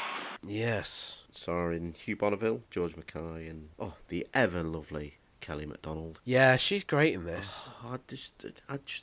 I'm so in love with Kelly MacDonald, and not just because she was in Trainspotting. Me too. But yeah, I could quite easily marry Kelly MacDonald and die a happy man. Yeah, I'll admit this. When I was watching this film, a little bit of a spoiler, I wasn't that interested by it. I googled her and I just looked at photos of her, and I was just like, "Oh God, she's so beautiful." Because I was like, shit. Like I've got a crush on her. I don't care, but I would quite happily look at photos of her than watch the rest of the movie. But I mean, it's fine enough. It tries. It tries to throw a lot of different themes into one place, and it doesn't quite sort of hit the spot. Agreed. And it probably could have took out a couple of the character arcs. It tries to throw in quite a lot. This would have been better as a 3-part ITV drama. Really, that's all it is. Hugh Bonneville's all right as the antagonist. He's a bit mustachio twirling villain. Yes. And if you're going to watch this film because you love George Mackay, don't bother. Spoilers, but don't bother. Yeah, they kind of. I guess this is a bit of a spoiler, but I wouldn't recommend it too much. But I kind of feel like the filmmakers were thinking they were doing a really cool thing, like a Hitchcock thing. You know, like we're going to get rid of the who you think is the protagonist. Yeah. Disappeared, and then they bring in a second person, and they're like, "Oh, we're going to do it again." And you're like, "Who's this film about?" Yeah, because it's about the least interesting guy. I don't care, but it is a film that is okay. It's satisfying enough, and that's about it, really. All we can really say. There is one thing that annoyed me, actually. There's a scene where character is doing some landscaping at Hugh Bonneville's house, and he needs to use the toilet, and it's like a ruse to go inside so he can get access to his home, like Wi-Fi. Wi-Fi, yeah. And one of the characters says to his mate, he says, I'm going to go for a leak. Does anyone say leak in England? Does it, It seems very American to me. I don't know anyone who's everybody I know has either said, I'm going to go to the toilet, I'm going to go for a piss. Yeah. But he was like, I'm just going to go for a leak. And I was like, it's just a silly thing that took me out of it. I was like, that's weird. I say I'm going to shake hands with the man. Oh, yes. So I'm going to drain the main vein. Oh, yes. That's what we say in Britain. Yeah. Jolly good show, old boy. Cricket, the gentleman's game. A sport built on the foundations of fair play. When I was a High Court judge, everyone said, Sir Hector Blake always goes into bat for what's fair. Okay, so that's it for films that we've both seen. Mm-hmm. So we'll sort of flip-flop here a little bit between films that I've seen and you haven't, and you've seen that I haven't. So I went with I Came By, and I think my list is slightly longer than yours. So we'll go back to you. What have you got to throw at us next? Okay, well, there's not that many left.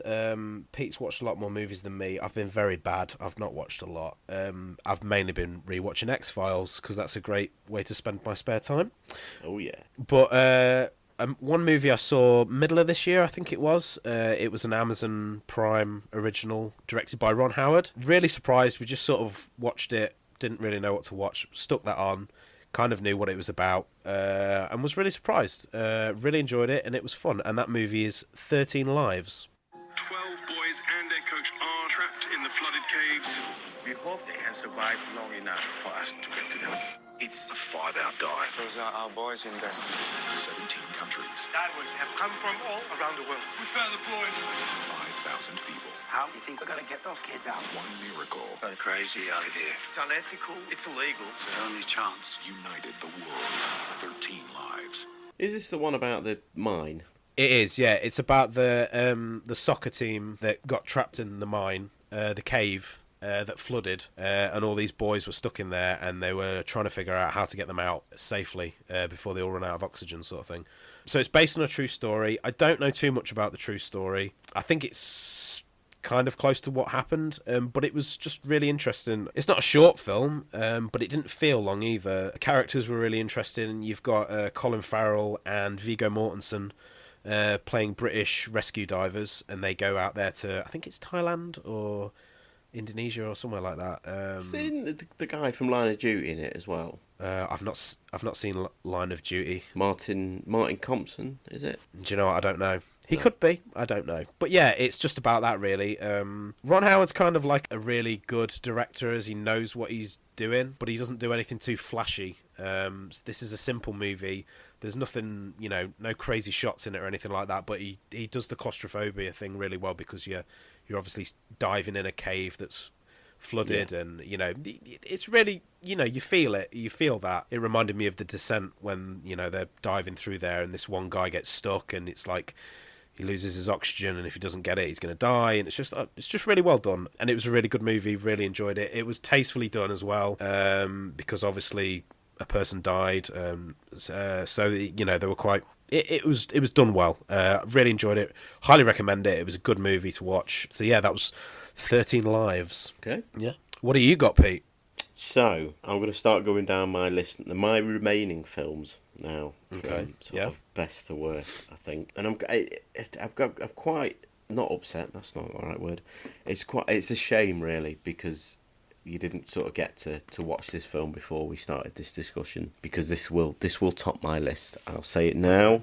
At the end of this, we might do a top 5 or whatever. This will top my list, and that film is Everything Everywhere All at Once. Mom, just wait. No time to wait. Very busy. Across the multiverse, I've seen thousands of Evelyns. If you can imagine it, somewhere out there, it exists.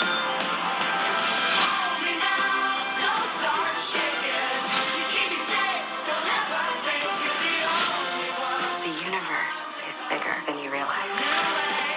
You think this is funny?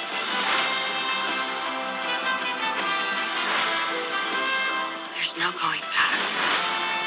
Of all the places I could be, I just want to be here with you.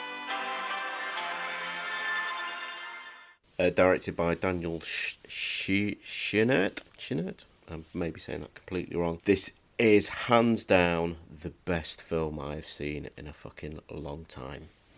Okay. It's about the sort of humdrum life of Michelle Yeoh's character, Evelyn Wang, where she's moved to America, running a laundrette with her husband, Ki-Hu Kwan, who we will both know very well as Short Round, and Data from Indiana Jones and Temple of Doom and The Goonies, respectively. Essentially, Michelle Yeoh's character starts to experience some strange things and realises that other parallel universes are starting to encroach on her own, and things start to take this sort of crazy turn whereby she starts experiencing alternate universes experiences, and the fate of the world essentially is at risk. This is, take anything out of the MCU or DCU or whatever you want to call it, this is the best multiversal movie you will see ever. It is bonkers. It is just simply amazing. It's probably, out of all of the films I've seen this year, probably in the last 10 years, it's the most real film I've seen. Okay. The concept and the storyline is absolutely crazy, but it affected me in a way I haven't had a film affect me, I don't think ever. There was a point in this film where, and I'm not wholly ashamed to say, I broke down. Okay. It elicited that much emotion in me that I couldn't control it. It was just amazing, because there's all this bonkers storyline about multiverses, alternate parallel universes, different aspects of people's personalities and the choices that they make in life, and I can honestly say it's the most touching film I've seen in a long time.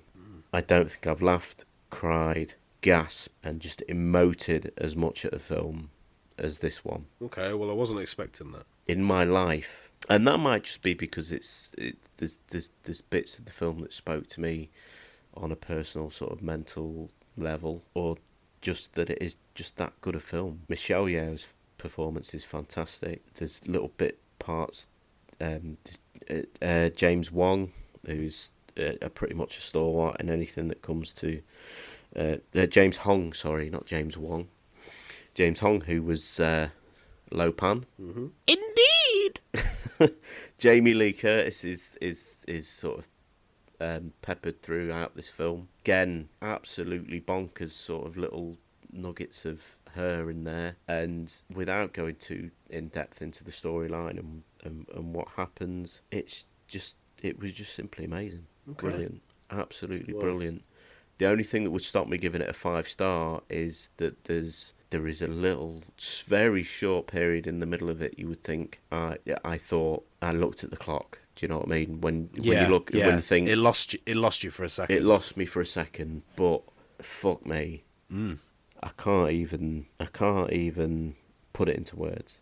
I just love this film. It was amazing. It's made me want to watch it a lot more because I'm obviously aware of it. I know what it's about, but I never got to see it at the cinema, and I assumed I would wait for it to be on streaming. Is it streaming anywhere? It's went straight to streaming. It's an Amazon. It's I think it's classed as an Amazon exclusive, not necessarily an original, but it's on Amazon Prime. And Okay. I think it would be a damn shame if there's not a lot of Oscars thrown at this film. Yeah, okay. A damn shame. Where, I'm not going to butcher his name again, but Short Round, where the fuck he's been for the last 30 years. Oh, God. I think has he been doing stunt work? I feel like something like that. I mean, I could be wrong, but I'm sure I read somewhere that he'd had a career in doing stunts for movies or choreography or something like that. But there's parts of this film where you're watching it and you think, well, this is just silly, but everything comes around in the end. This is everything comes full circle, and it's littered with quotes that are just amazing. They are just so profound and so on par with, maybe it's just me and my sort of outlook on life, but fuck me, I just brilliant, fantastic. I mean, that's what it's all about, really, isn't it? I mean, when you find a movie that you can connect with on that kind of level, that's why we watch films. It's not just for entertainment. It's when you either see yourself in it or it speaks to you, and it is amazing, really.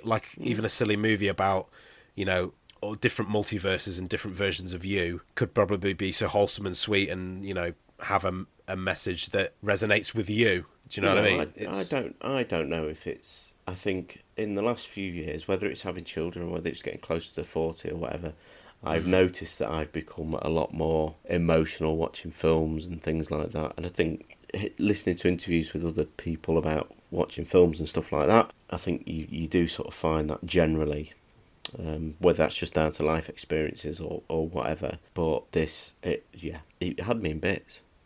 It absolutely had me in bits. Yeah. But anyway, I cannot recommend it enough. Well, I'll definitely be watching it then, because listening to you has made me even more interested in it. Because I've only heard good stuff about it, but I'm really weird. Like I'll only get around to watching a movie when I'm kind of in the mood for it, no matter how good somebody says it is. And I always do that, and I always kick myself. I wish I'd watched this sooner. But I kind of have to be in that frame of mind. But I definitely feel like I will be giving it a go. So yeah, I'll definitely be watching that. Okay, well we'll hand back to you then. What's next? Okay, well, it's not going to be one that's probably as good as your pick, but it's something that I just I saw on Shudder. I quickly read something about it.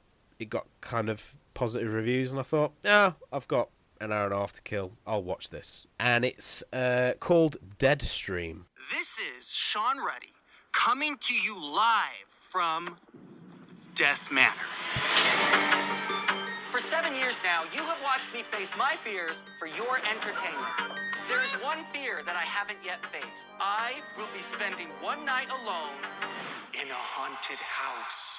Don't forget to smash that like button, smash that subscribe button, and follow me on Livid. Now, Deadstream is basically about a disgraced YouTube star who does stupid things for views, and he's done something recently that's got him in a bit of hot water. He got cancelled, He got banned from YouTube. His advertisers had left him, sort of thing, and he's now trying to win people back. So he does all these stupid things, like where he'll ride a sled naked, or he'll cross the border as an illegal immigrant, and stupid things like this. So this thing that he's decided to do, he's super scared of ghosts, and he's got a Halloween special, and this is a live stream that he's going to do, and he's going to spend the night in a haunted house in the middle of the woods, in the middle of nowhere. So he goes there, and obviously it doesn't go to plan. Things happen, and it's very low budget. It's very cheap, but it's made with love, and it's quite ingenious, and it's just fun. Because a lot of the films I watch are old, this was kind of weird, because when you start it, it's like watching YouTube. Like, you see the guy, he has his own channel, he has his little background, he has all these things pop up, subscribe, like previous videos, and he does like a little live stream thing and different cameras and all this sort of shit. So it's like, modern stuff. But basically, yeah, he's a disgraced YouTuber, and he's going to spend this one night in a haunted house, and bad stuff happens. It's really fun. I think one of the things that made me warm to it a lot more than I usually would was because watching it, feels very inspired by Evil Dead 2. A lot of the camera movements, it's quite goofy and funny. It has like some real horror stuff, but then it's cut with a joke. Again, with some of the camera movements, he's got like cameras all over the house, but he's wearing like a little GoPro, so there's fast movements with the camera and quick editing. It's very snappy, and it's just a lot of fun. Like I say, it's very cheap. Some of the practical effects don't look that great, but you kind of forgive it. It's got that sort of like, to hell with it, we'll do it attitude. We're doing the best we can with the money we've got, and it's just a good time. It's fun. So I definitely recommend it. I mean, it's not going to win an Oscar, but it's fun. For a Shudder movie, I was expecting for it to be a lot worse, but it wasn't. It was quite good. So if you get a chance to watch Deadstream, I would give it a go. It was a bit of fun. It's very much been on my radar, that, and I mean, it leads me quite nicely into my next film, which is I think it was a Shudder original, I'm not quite sure, but Rob Savage's Dashcam. Hi, I'm Annie Hardy, and you're watching Vancar. Another day in paradise. Hello? Listen, I just need you to take my friend somewhere nearby. This is Angela. Her and I taking a trip. Did you find me? Oh.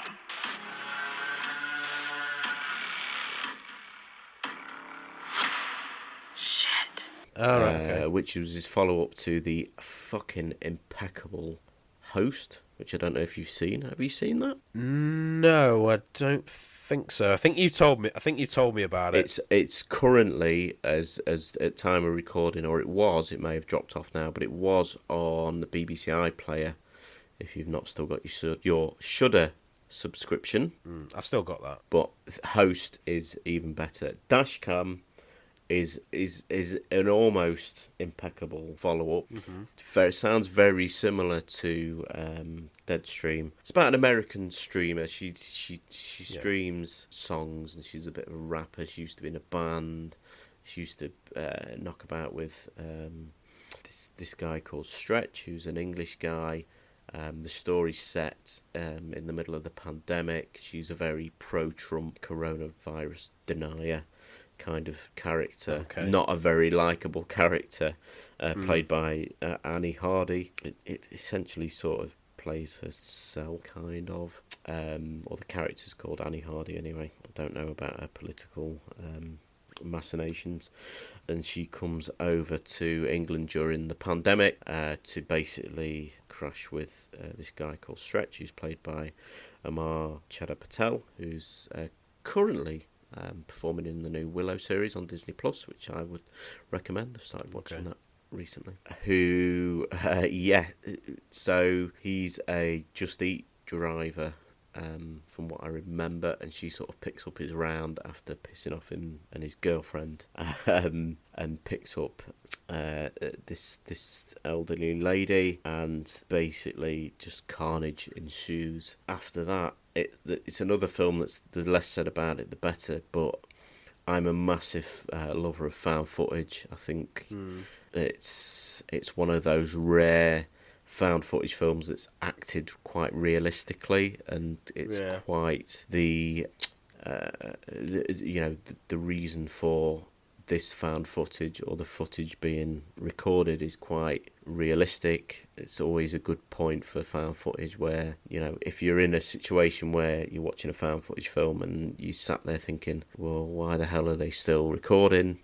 This sets that whole thing going quite well, and it is just bonkers. It's absolutely bonkers, but it's a massive amount of fun. It's a really good, tense, action-packed horror film. Okay. What's it called again? Dashcam. Dashcam. Right, okay. Dashcam, yes. Yeah. And again, there's not a lot to it, but it elicits quite a lot of different emotions. There is an antagonist that is not very likable, and yeah, it's just bonkers. Mad, but a lot of fun. Okay, right, well, it's going on the list then. Thoroughly recommend that one. Okay, so back to you, Liam. What else you got? Okay, right, so this is one that I would also thoroughly recommend, mainly because it's from a director that I really enjoy. I think all of his stuff has been fantastic. He only seems to keep making brilliant movies, and I was really looking forward to this one, and I kind of was surprised and not disappointed. And that movie is Robert Eggers' The Northman. Witness the rise of the Northmen. A traitor stole my kingdom. I will burn his world to the ground. By the hand that killed your father, you will die. At the gates of hell you will find me.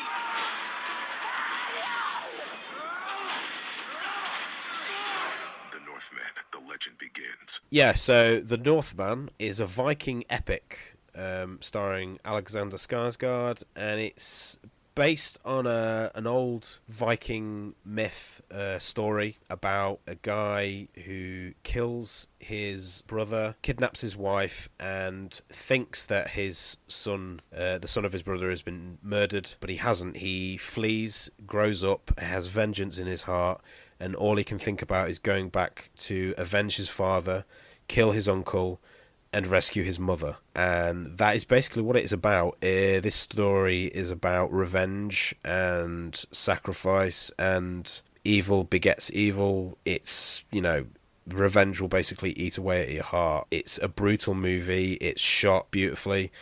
It's very savage. It does a very good depiction of Vikings, how they really were. And that's one of the things that I really like about Robert Eggers. He's a stickler for detail. Like his previous film, The Witch and The Lighthouse, everything has to be right.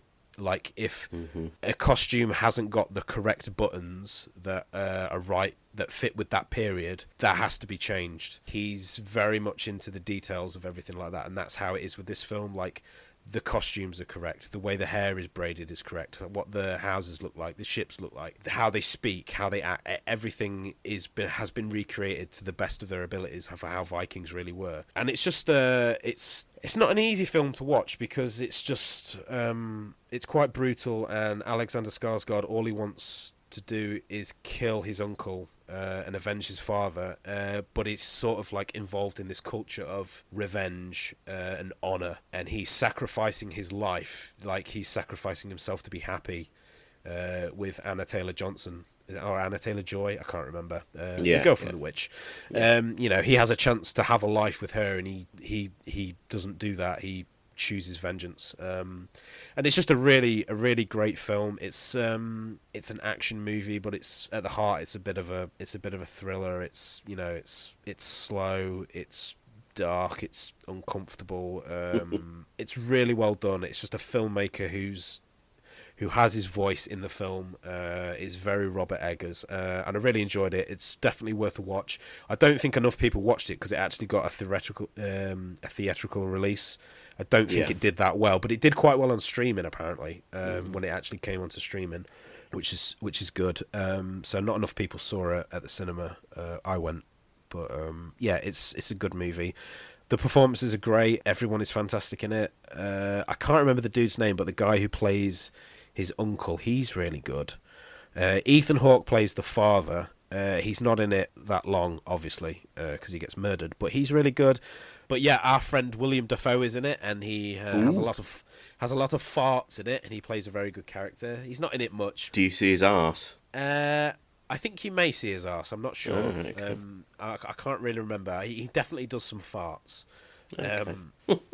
But yeah, it's a good movie. I recommend it if you're into that sort of stuff, the sword and sandals. But it's got a lot more going on it than just action and death. It's a story about revenge and grief and hope in a way. It's very good. It's if you love Viking lore and anything Vikings, then it's the Viking movie to watch, because it's the best representation and the truest representation of Vikings. So that's The Northman. Cool. So what have you got next? Yes, so I've got another thoroughly recommend that you haven't seen. It's probably the last film I saw of 2022 and absolutely blew me away, is Resurrection. Abby, if you're watching this, it means that something went wrong.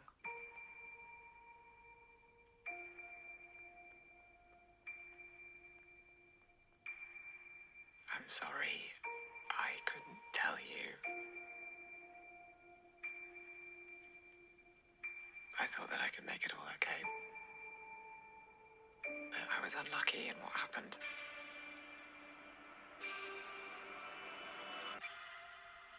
Starring Rebecca Hall and Tim Roth. This can only be described in one word, and it is harrowing. Okay. This is an amazingly disturbing film. It has an absolutely amazing performance by Rebecca Hall, who is not somebody I normally gravitated to in terms of performance.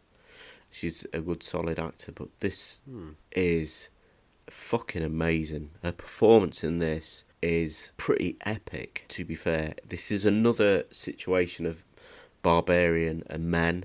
Of the less said about this film, the better. But she plays a single mother whose world is sort of thrown upside down by the re-emergence of her ex-partner, played by Tim Roth, who in terms of performance is not far behind Rebecca Hall in this. Who, it's not a spoiler to say that there is this toxic relationship between the two, but the less said about it, the better. Watch this film.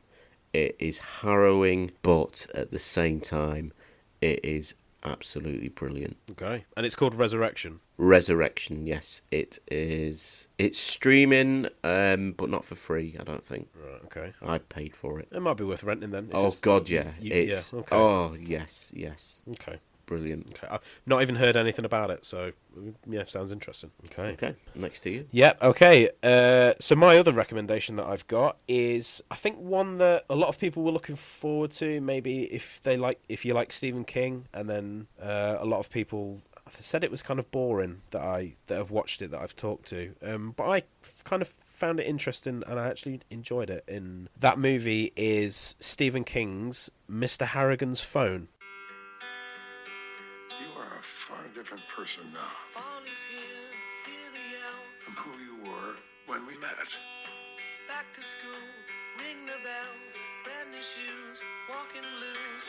Why do you continue to come here? Because I enjoy our time together. I can tell that we are gonna be friends. iPhones just came out. Thank you. Let's give you a nickname. Pirate King. Wicked. Yeah. I can tell that we are gonna be friends. Mr. Harrigan, has anyone ever tried to take advantage of you? Now, this is based on a short story from one of his short story collections. It's quite a newer short story, so it's not back in the day when King was off his face on coke.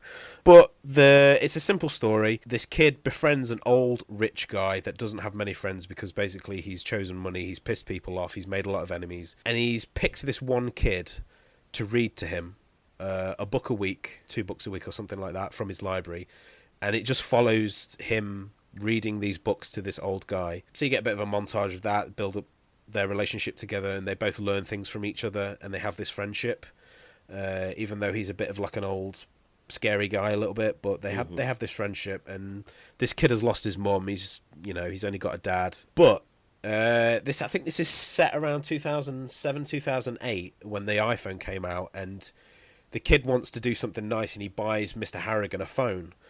He gives him the phone, sets him up with his phone, and he becomes obsessed with his phone. He realizes that all these things you can access on it. He gets amazed by it, but then he also gets scared by it. But Mr. Harrigan dies, and he buries him with his phone, and then he starts getting calls and text messages from Mr. Harrigan, who's died.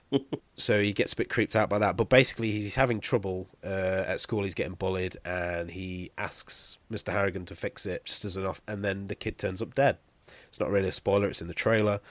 So now he's got this power that he doesn't know what to do with, and he's kind of scared about it. He feels guilty that he's ended this kid's life, but it's basically about this kid growing up, becoming an adult, missing this father figure from his life, but he also has this power to fix problems, but he doesn't know whether he should do it or not. And it's basically about that. I think one of the things that a lot of people didn't like about this is the fact that it's sort of, it builds up, it becomes interesting, and then it just sort of ends. Mm-hmm. I haven't read the short story, but I think that's how it's pretty faithful to the short story. That's how it goes. So a lot of people kind of feel like it goes somewhere, but it doesn't have a satisfying ending. But I liked it from a standpoint of the filmmaking. It's a slow burn. The acting's really, really good, and the cinematography is really nice. Like these shots of Maine in the houses and the trees, and it's just like this. It's just really nice, and I really enjoyed it. I would recommend it to people. It's not going to blow your socks off. It's just an interesting watch. It's a cool concept, and it's an interesting watch. So that's Mr. Harrigan's phone, and it's just something that I enjoyed. So yeah, that's that. Okay, cool. What do you got, Pete? Right, so this is the last of my sort of strong recommendations for 2022. Currently streaming on Amazon Prime, or it was the last time I checked, and that is The Unbearable Weight of Massive Talent. What's the worry here, Nick? You've lost some of your talent as an actor? No. What did he say? He says he loves you, but he went in a different direction. I'm done. I'm quitting acting. Tell the trades, it was a tremendous honor to be a part of storytelling and myth-making. Ah, fuck, man, I'm driving through the hills. I'm sorry, one more time? We got another offer. It's $1 million. It's to attend a wealthy gentleman's birthday party. I would never do that. It's the easiest gig ever. You play yourself. What do we know about this guy anyway? Is he into something strange? It's not like he's gonna want you to suck his dick or fuck his wife or watch you watch him fuck his wife. I wouldn't think so. Which I'd sort of heard in the ether of this film and not really paid it much attention, but I'd sort of come across it when I was flicking through Amazon Prime.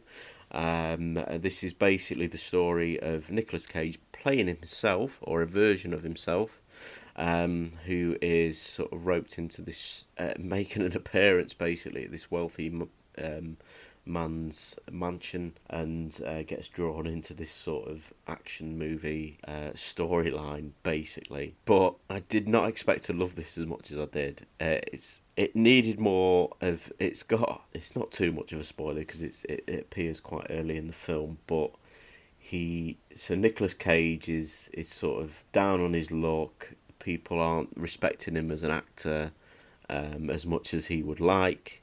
And he has this imaginary friend who is, he refers to as Nicky, who is the sort of early years version of Nicolas Cage, who's very out there and quite boisterous, who he talks to. It needed a little bit more of that, because he only has sort of 2 or 3 scenes where he's sort of talking to this version of himself, and the casting's a little bit off. But I laughed out loud multiple times, and I was drawn into this film. It's very, there's a little known film with Bruce Campbell called My Name is Bruce, where he plays this version of himself. It's quite similar to that, a little bit more Hollywood, but it's bags of fun, and I enjoyed it probably a lot more than I should have done. But Nicolas Cage is just sending himself up massively. And I thoroughly enjoyed it, and I would recommend it.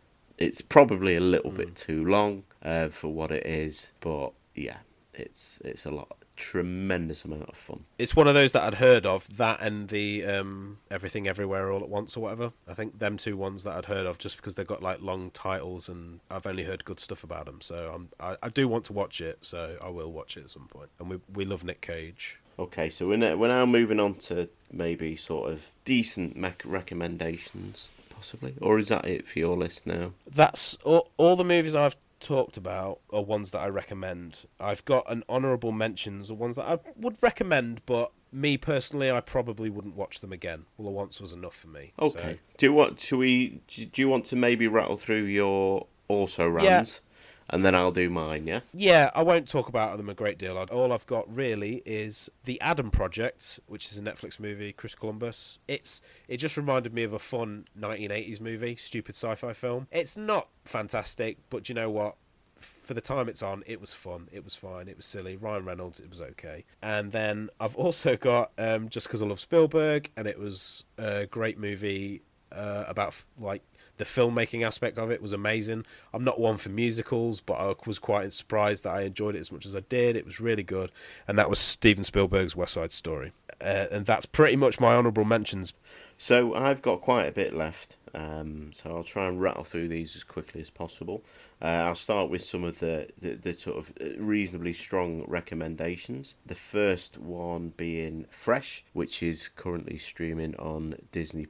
Stars Sebastian Stan. Again, it's another one of those films that there's probably not best talked about at length. It's worth sort of watching.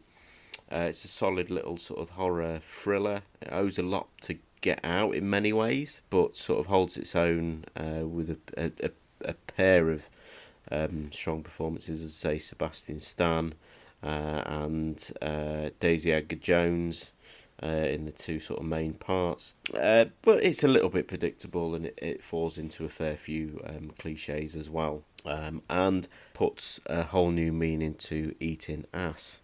Oh, lovely. We'll leave it there. I'm hooked already. The other one, which was a little bit of a shock, really, because it was one of those ones where I was flicking and I thought, actually, I'll pop this on, and I believe this is on Amazon Prime at the moment. It's a film that was made in 2020, but it was only released this year, and that is a film called Run, Sweetheart, Run. Owes a lot to its sort of namesake in Run, Lola, Run, but it's basically about a PA who is asked by a boss to take a client out for dinner, and it doesn't quite go to plan again. Best not mentioned at length about what actually is going on. It's a bit silly and it's a bit far-fetched as it goes along, but I loved it. I thought it was lots of fun, very interesting concept, and it had a satisfying conclusion as well. And it's got quite a decent performance by, I'm going to really butcher his name here, Pilu Asbak. Oh, okay. Who was he was Thingy Greyjoy in Game of Thrones, the one who tries to get with Cersei. Oh, him, yeah. Yeah. Yeah. Oh, yeah. I forget his character's name, but he's just eating the fucking scenery up in this film, okay. And it's well worth a watch if you've got an hour and a half. I think it's even less than that. So then next, got another strong recommendation here, which is VHS 99, currently streaming on Shudder. It's the latest instalment in the anthology series. It's probably on par with 1994. I think we both watched that and both really enjoyed that. Yeah, I feel like I was a little bit disappointed with this one. It wasn't as strong as 94, I felt. I thought it was good. There was only I really didn't think one... you'd watched this one. Yeah, sorry, I had. Yeah, I did watch it. I think like any anthology film, it's got its high points and its low points. I would probably say, in the grand scheme of things, Viral aside, which was VHS Viral, which was pretty much bad all the way through, this is pretty much on par with a lot of them. I thought that the segment, which I think is the last one, called To Hell and Back, was fucking amazing. I love that. Yeah, well, that's the person who made that is the guy guy who made Deadstream. Oh right, okay, cool. Yeah, it's got that same sort of feel to it. It's the same couple that made it. The one, I think it's the middle segment about the... Is it being buried alive? No, the game show. It's the kids' game show. Oh, that which one, is yeah. absolutely bonkers, and you don't know what's going on. But fuck me, Yeah. it's Yeah. good. Yeah. But yeah, I've got a soft spot for the VHS films. Yeah, me too. It's nice to see some horror anthologies because It's nice to see that every year rather than just another Saw film or a Final Destination or something that mixes it up a little bit. Yeah. But then, we're getting a little bit into the middling ground of things. Brian and Charles was another film. I really looked forward to it, but it wasn't quite as good as I hoped it would be. I think anybody who enjoys Brian Gittin's character from Afterlife and Derek, it's not quite the same. It's a bit more watered down. It's very sweet, and it was a nice little story. It's quite, I wouldn't say I laughed out loud, but it tickled me, if that makes sense.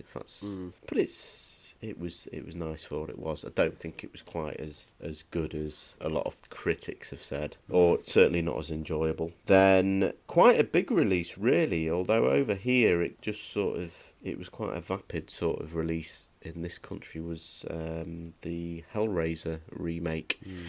Or reimagining, which was okay for what it was, but it wasn't a Hellraiser film. Certainly not. I'm a big fan of the first few Hellraiser films, and love that sort of deep down and dirty storyline that the originals had. But the best representation I can give to this film, whereas the original had such sights to show us, this sort of had some sights to show us. It looks stylistically, it looks really good. Jamie Clayton is actually a really good substitute for the Doug Bradley Pinhead. I thought she was very, very suitable for the role. But it just sort of turned into this quasi sort of slasher film, which Hellraiser isn't. Hellraiser's about this sort of lustful wanting of desire and pain and pleasure and all that sort of thing, and there's a little bit of it in this, but it's very watered down. I think somebody said it's the missionary position of Hellraiser films, which is quite quite a good analogy. It's quite a good analogy. And then we're sort of struggling really. We've got a Thor: Love and Thunder, which was a massive disappointment. It's okay. It didn't hit the heavy heights of Ragnarok. It went far too much into the realms of comedy. I think Ragnarok had that right balance. And Taika Waititi's an amazing director. I think he's made some spectacular films, but it just didn't hit right. Thor: Love and Thunder. Christian Bale massively wasted. There is some really funny moments in it. Russell Crowe playing this exuberant version of Zeus, and a pair of screaming goats that are quite hilarious. But other than that, it's not what it should have been. Keeping on the sort of Disney strand and the Disney Plus strand, Lightyear again. It's almost a film that nobody really wanted. It's this sort of origin. It starts off as this is the film that Andy watched that made him want a Buzz Lightyear toy in the original Toy Story film. Okay. And the first 20-30 minutes of it are quite entertaining, and these sort of callbacks to the Buzz Lightyear character, but then after that it becomes really convoluted and just not very entertaining at all. A little sort of, I would recommend this. I mean, it's not necessarily going to be everybody's cup of tea because it's about football, and even though I'm not a massive football fan myself, a documentary on Amazon Prime called Kickback, which is all about corruption within FIFA. It's this story of Andrew Jennings, whose sort of life work as an investigative reporter was to unveil this corruption within FIFA, and it's quite an interesting, entertaining story if you've got the time and inclination to watch it. So I would recommend that reasonably. And then yes, sort of sadly, really, the last two films on my list are sort of established franchises, really, and both in their own right ended up being really terrible. Yeah. The first one being Jurassic World Dominion. Well, that was no surprise. I could have told you that. Well, I mean, I know we have different opinions on these, Yeah. on the later Jurassic Park, Jurassic World films, and Jurassic World and Fallen Kingdom I enjoyed enough, but Dominion is an absolute shit show.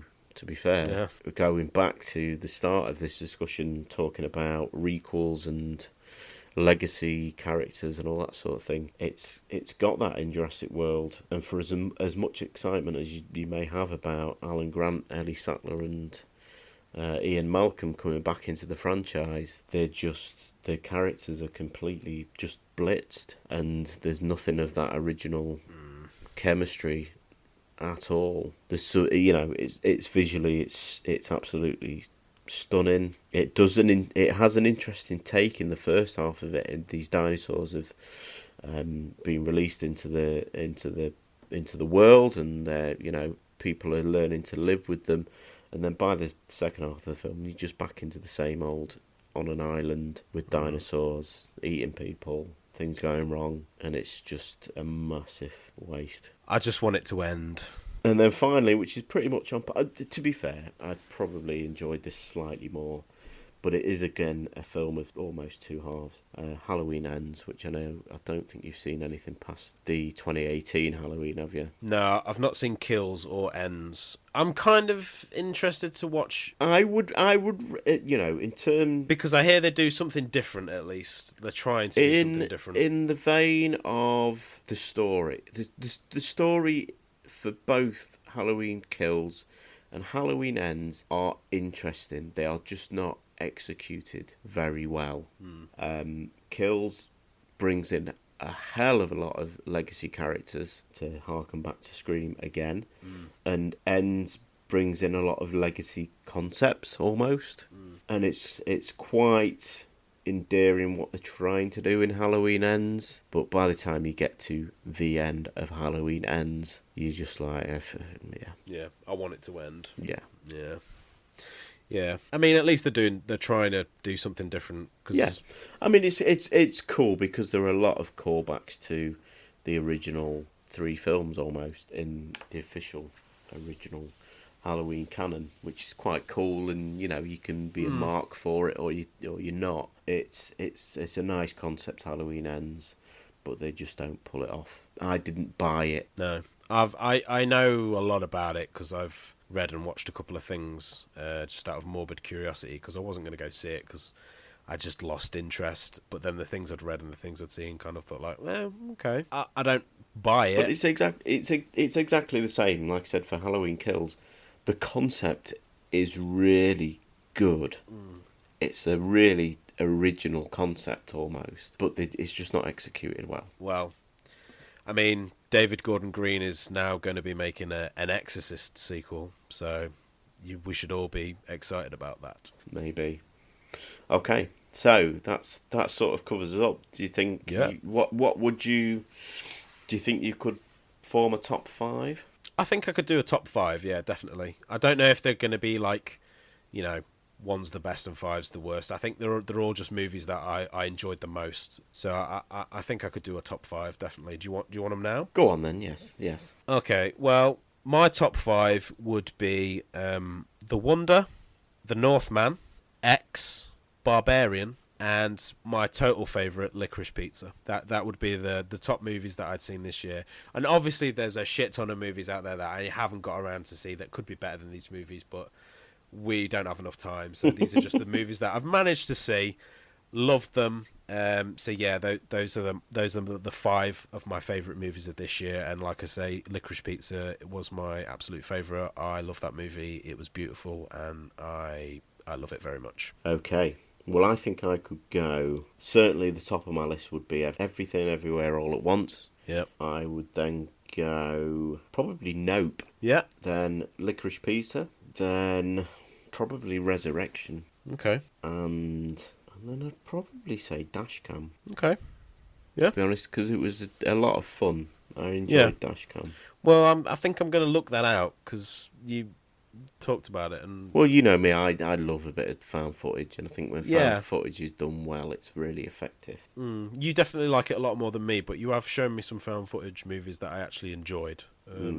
So yeah, I will take that recommendation. Okay, so then what would you say is the worst film you've seen this year? Oh God, I don't know. Because usually if I think something's shit, I'm not going to watch it. So it has to like sort of trick me. Oh God, I don't know. Do you know what? I really don't know. There's got to be something that I watched can that was think of one disappointing. that I know you've watched and you haven't actually mentioned. Okay, my memory's terrible. I think I may have Alzheimer's. So Hocus Pocus 2. Fuck yes, that is terrible. Yes, yeah. See, it was so bad I forgot it. Yeah, and I was forced to watch that. Yes, it's terrible. That was a shameless cash grab. It was terrible. That was awful. Yeah, that's terrible. That's shit. That's a terrible smell of shit. Yeah. Well, out of it, just actually, because I'm just looking back through my list here, I'd probably put Dashcam at joint fifth with Boiling Point, because I really enjoyed Boiling Point. It's really good. But as far as worst film, it's going to have to be Jurassic World Dominion. I mean, I was going to pick that, but I haven't even seen it. That is one big pile of shit. But I'm sure it was terrible.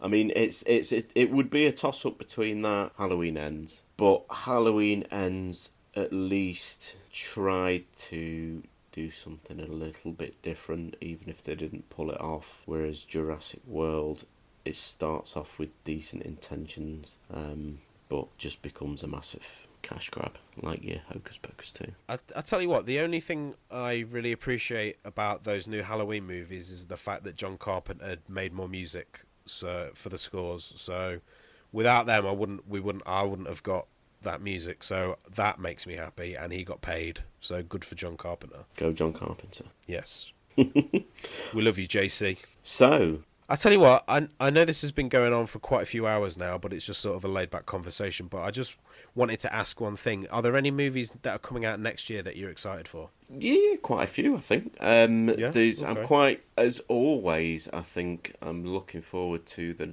new M. Night Shyamalan. Knock at the Cabin. Yeah.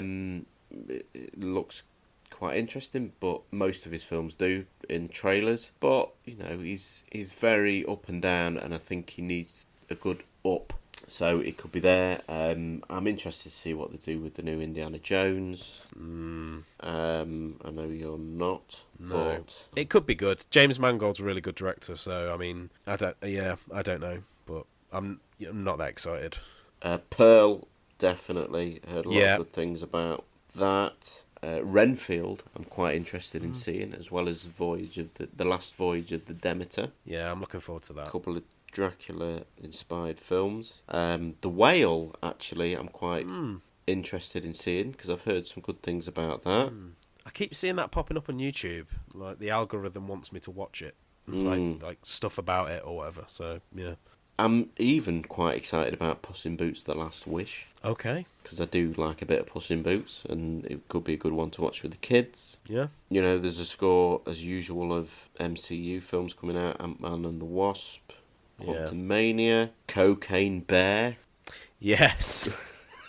Which sounds and looks from the trailer absolutely bonkers, but it looks my kind of shit. Yeah, it looks fun. So I watched the trailer for that. It looks great. It looks stupid but great. Scream 6, yeah, I think I'll give it a go. Yeah, maybe we should go see that together. Definitely. Yeah, Evil Dead Rise. That is what I am looking forward to. Evil Dead Rise, yes. Guardians of the Galaxy Volume 3. Spider-Man Across the Spider-Verse. I thoroughly enjoyed Into the Spider-Verse. Yeah, I feel bad. I haven't seen Into the Spider-Verse, but everybody raves about it and says it's great. So it is very good. I think it looks maybe a bit too much, the trailer for Across the Spider-Verse, but you never know. I think it's a two-parter as well, isn't it? Like the part 1 and part 2, I think. I don't know. I think so. I could be wrong, but I'm fairly certain there's they've done it in 2 parts. The Flash, I'm still interested in seeing because it'll have Michael Keaton's Batman. So that's got to be worth a look. I'm actually quite interested in seeing this new Barbie film. Oh yeah, with Margot Robbie. Yeah, that could be kind of interesting. Because I think it looks like it's going to come across very tongue-in-cheek. The Marvels, again, another MCU. The Meg 2. I enjoyed The Meg more than I have any right to. So it'd be interesting to see what they do. Massive fuck-off shark is always going to be a good bit of fun. David Gordon Green's The Exorcist. I'll be interested to see that. I will not. I will. Well, I think you have, where we differ very much is you have this very much, you won't give anything a go if you don't think it's going to be worth it. So that is very true. Okay, so there we go. Thank you very much for listening. As usual, you can still, despite this being the last with myself and Liam, you can still hit us up on Facebook, on the Facebook page at the Movie Duel Podcast. You can email us at movieduelpodcast@gmail.com. Let us know what you think. If you disagree with anything that we've said or agree with anything that we've said, if, as said at the top of the episode, if you're interested in doing anything podcast-wise, or if you want to volunteer to be a co-host for the Movie Duel Podcast, then hit us up on those various platforms. And yeah, for the last time, it's time for me to say goodbye. Well, before I say something witty, I would just like to take this time to say that I've thoroughly enjoyed the conversations we've had. These are the conversations me and Pete have all the time, but these are just recorded. Obviously, I might say more spicy things because of this is going out on the internet, so I'm not going to do that. But no, I've thoroughly enjoyed our conversations. I'm sorry that it has to end podcast-wise, but me and Pete will continue to be friends and continue to talk every day about movies and recommend stuff to each other. And he's my brother, one of my best friends. I'm lucky to have him. He's my movie brother from another mother, and this has been great. So thank you very much, Peter. And whatever happens with the podcast in the future, I will be excited to listen and be a part of it somehow. So there you go. And this has been a long episode, so I'm sorry, folks, but it's just what happens. Thanks, man. That means a lot. And not a problem, dude. Not a problem. And yeah. So, yeah. So yeah, we'll try that again. So, for the last time, it is goodbye from me and from Liam. In the words of E.T., I'll be right here.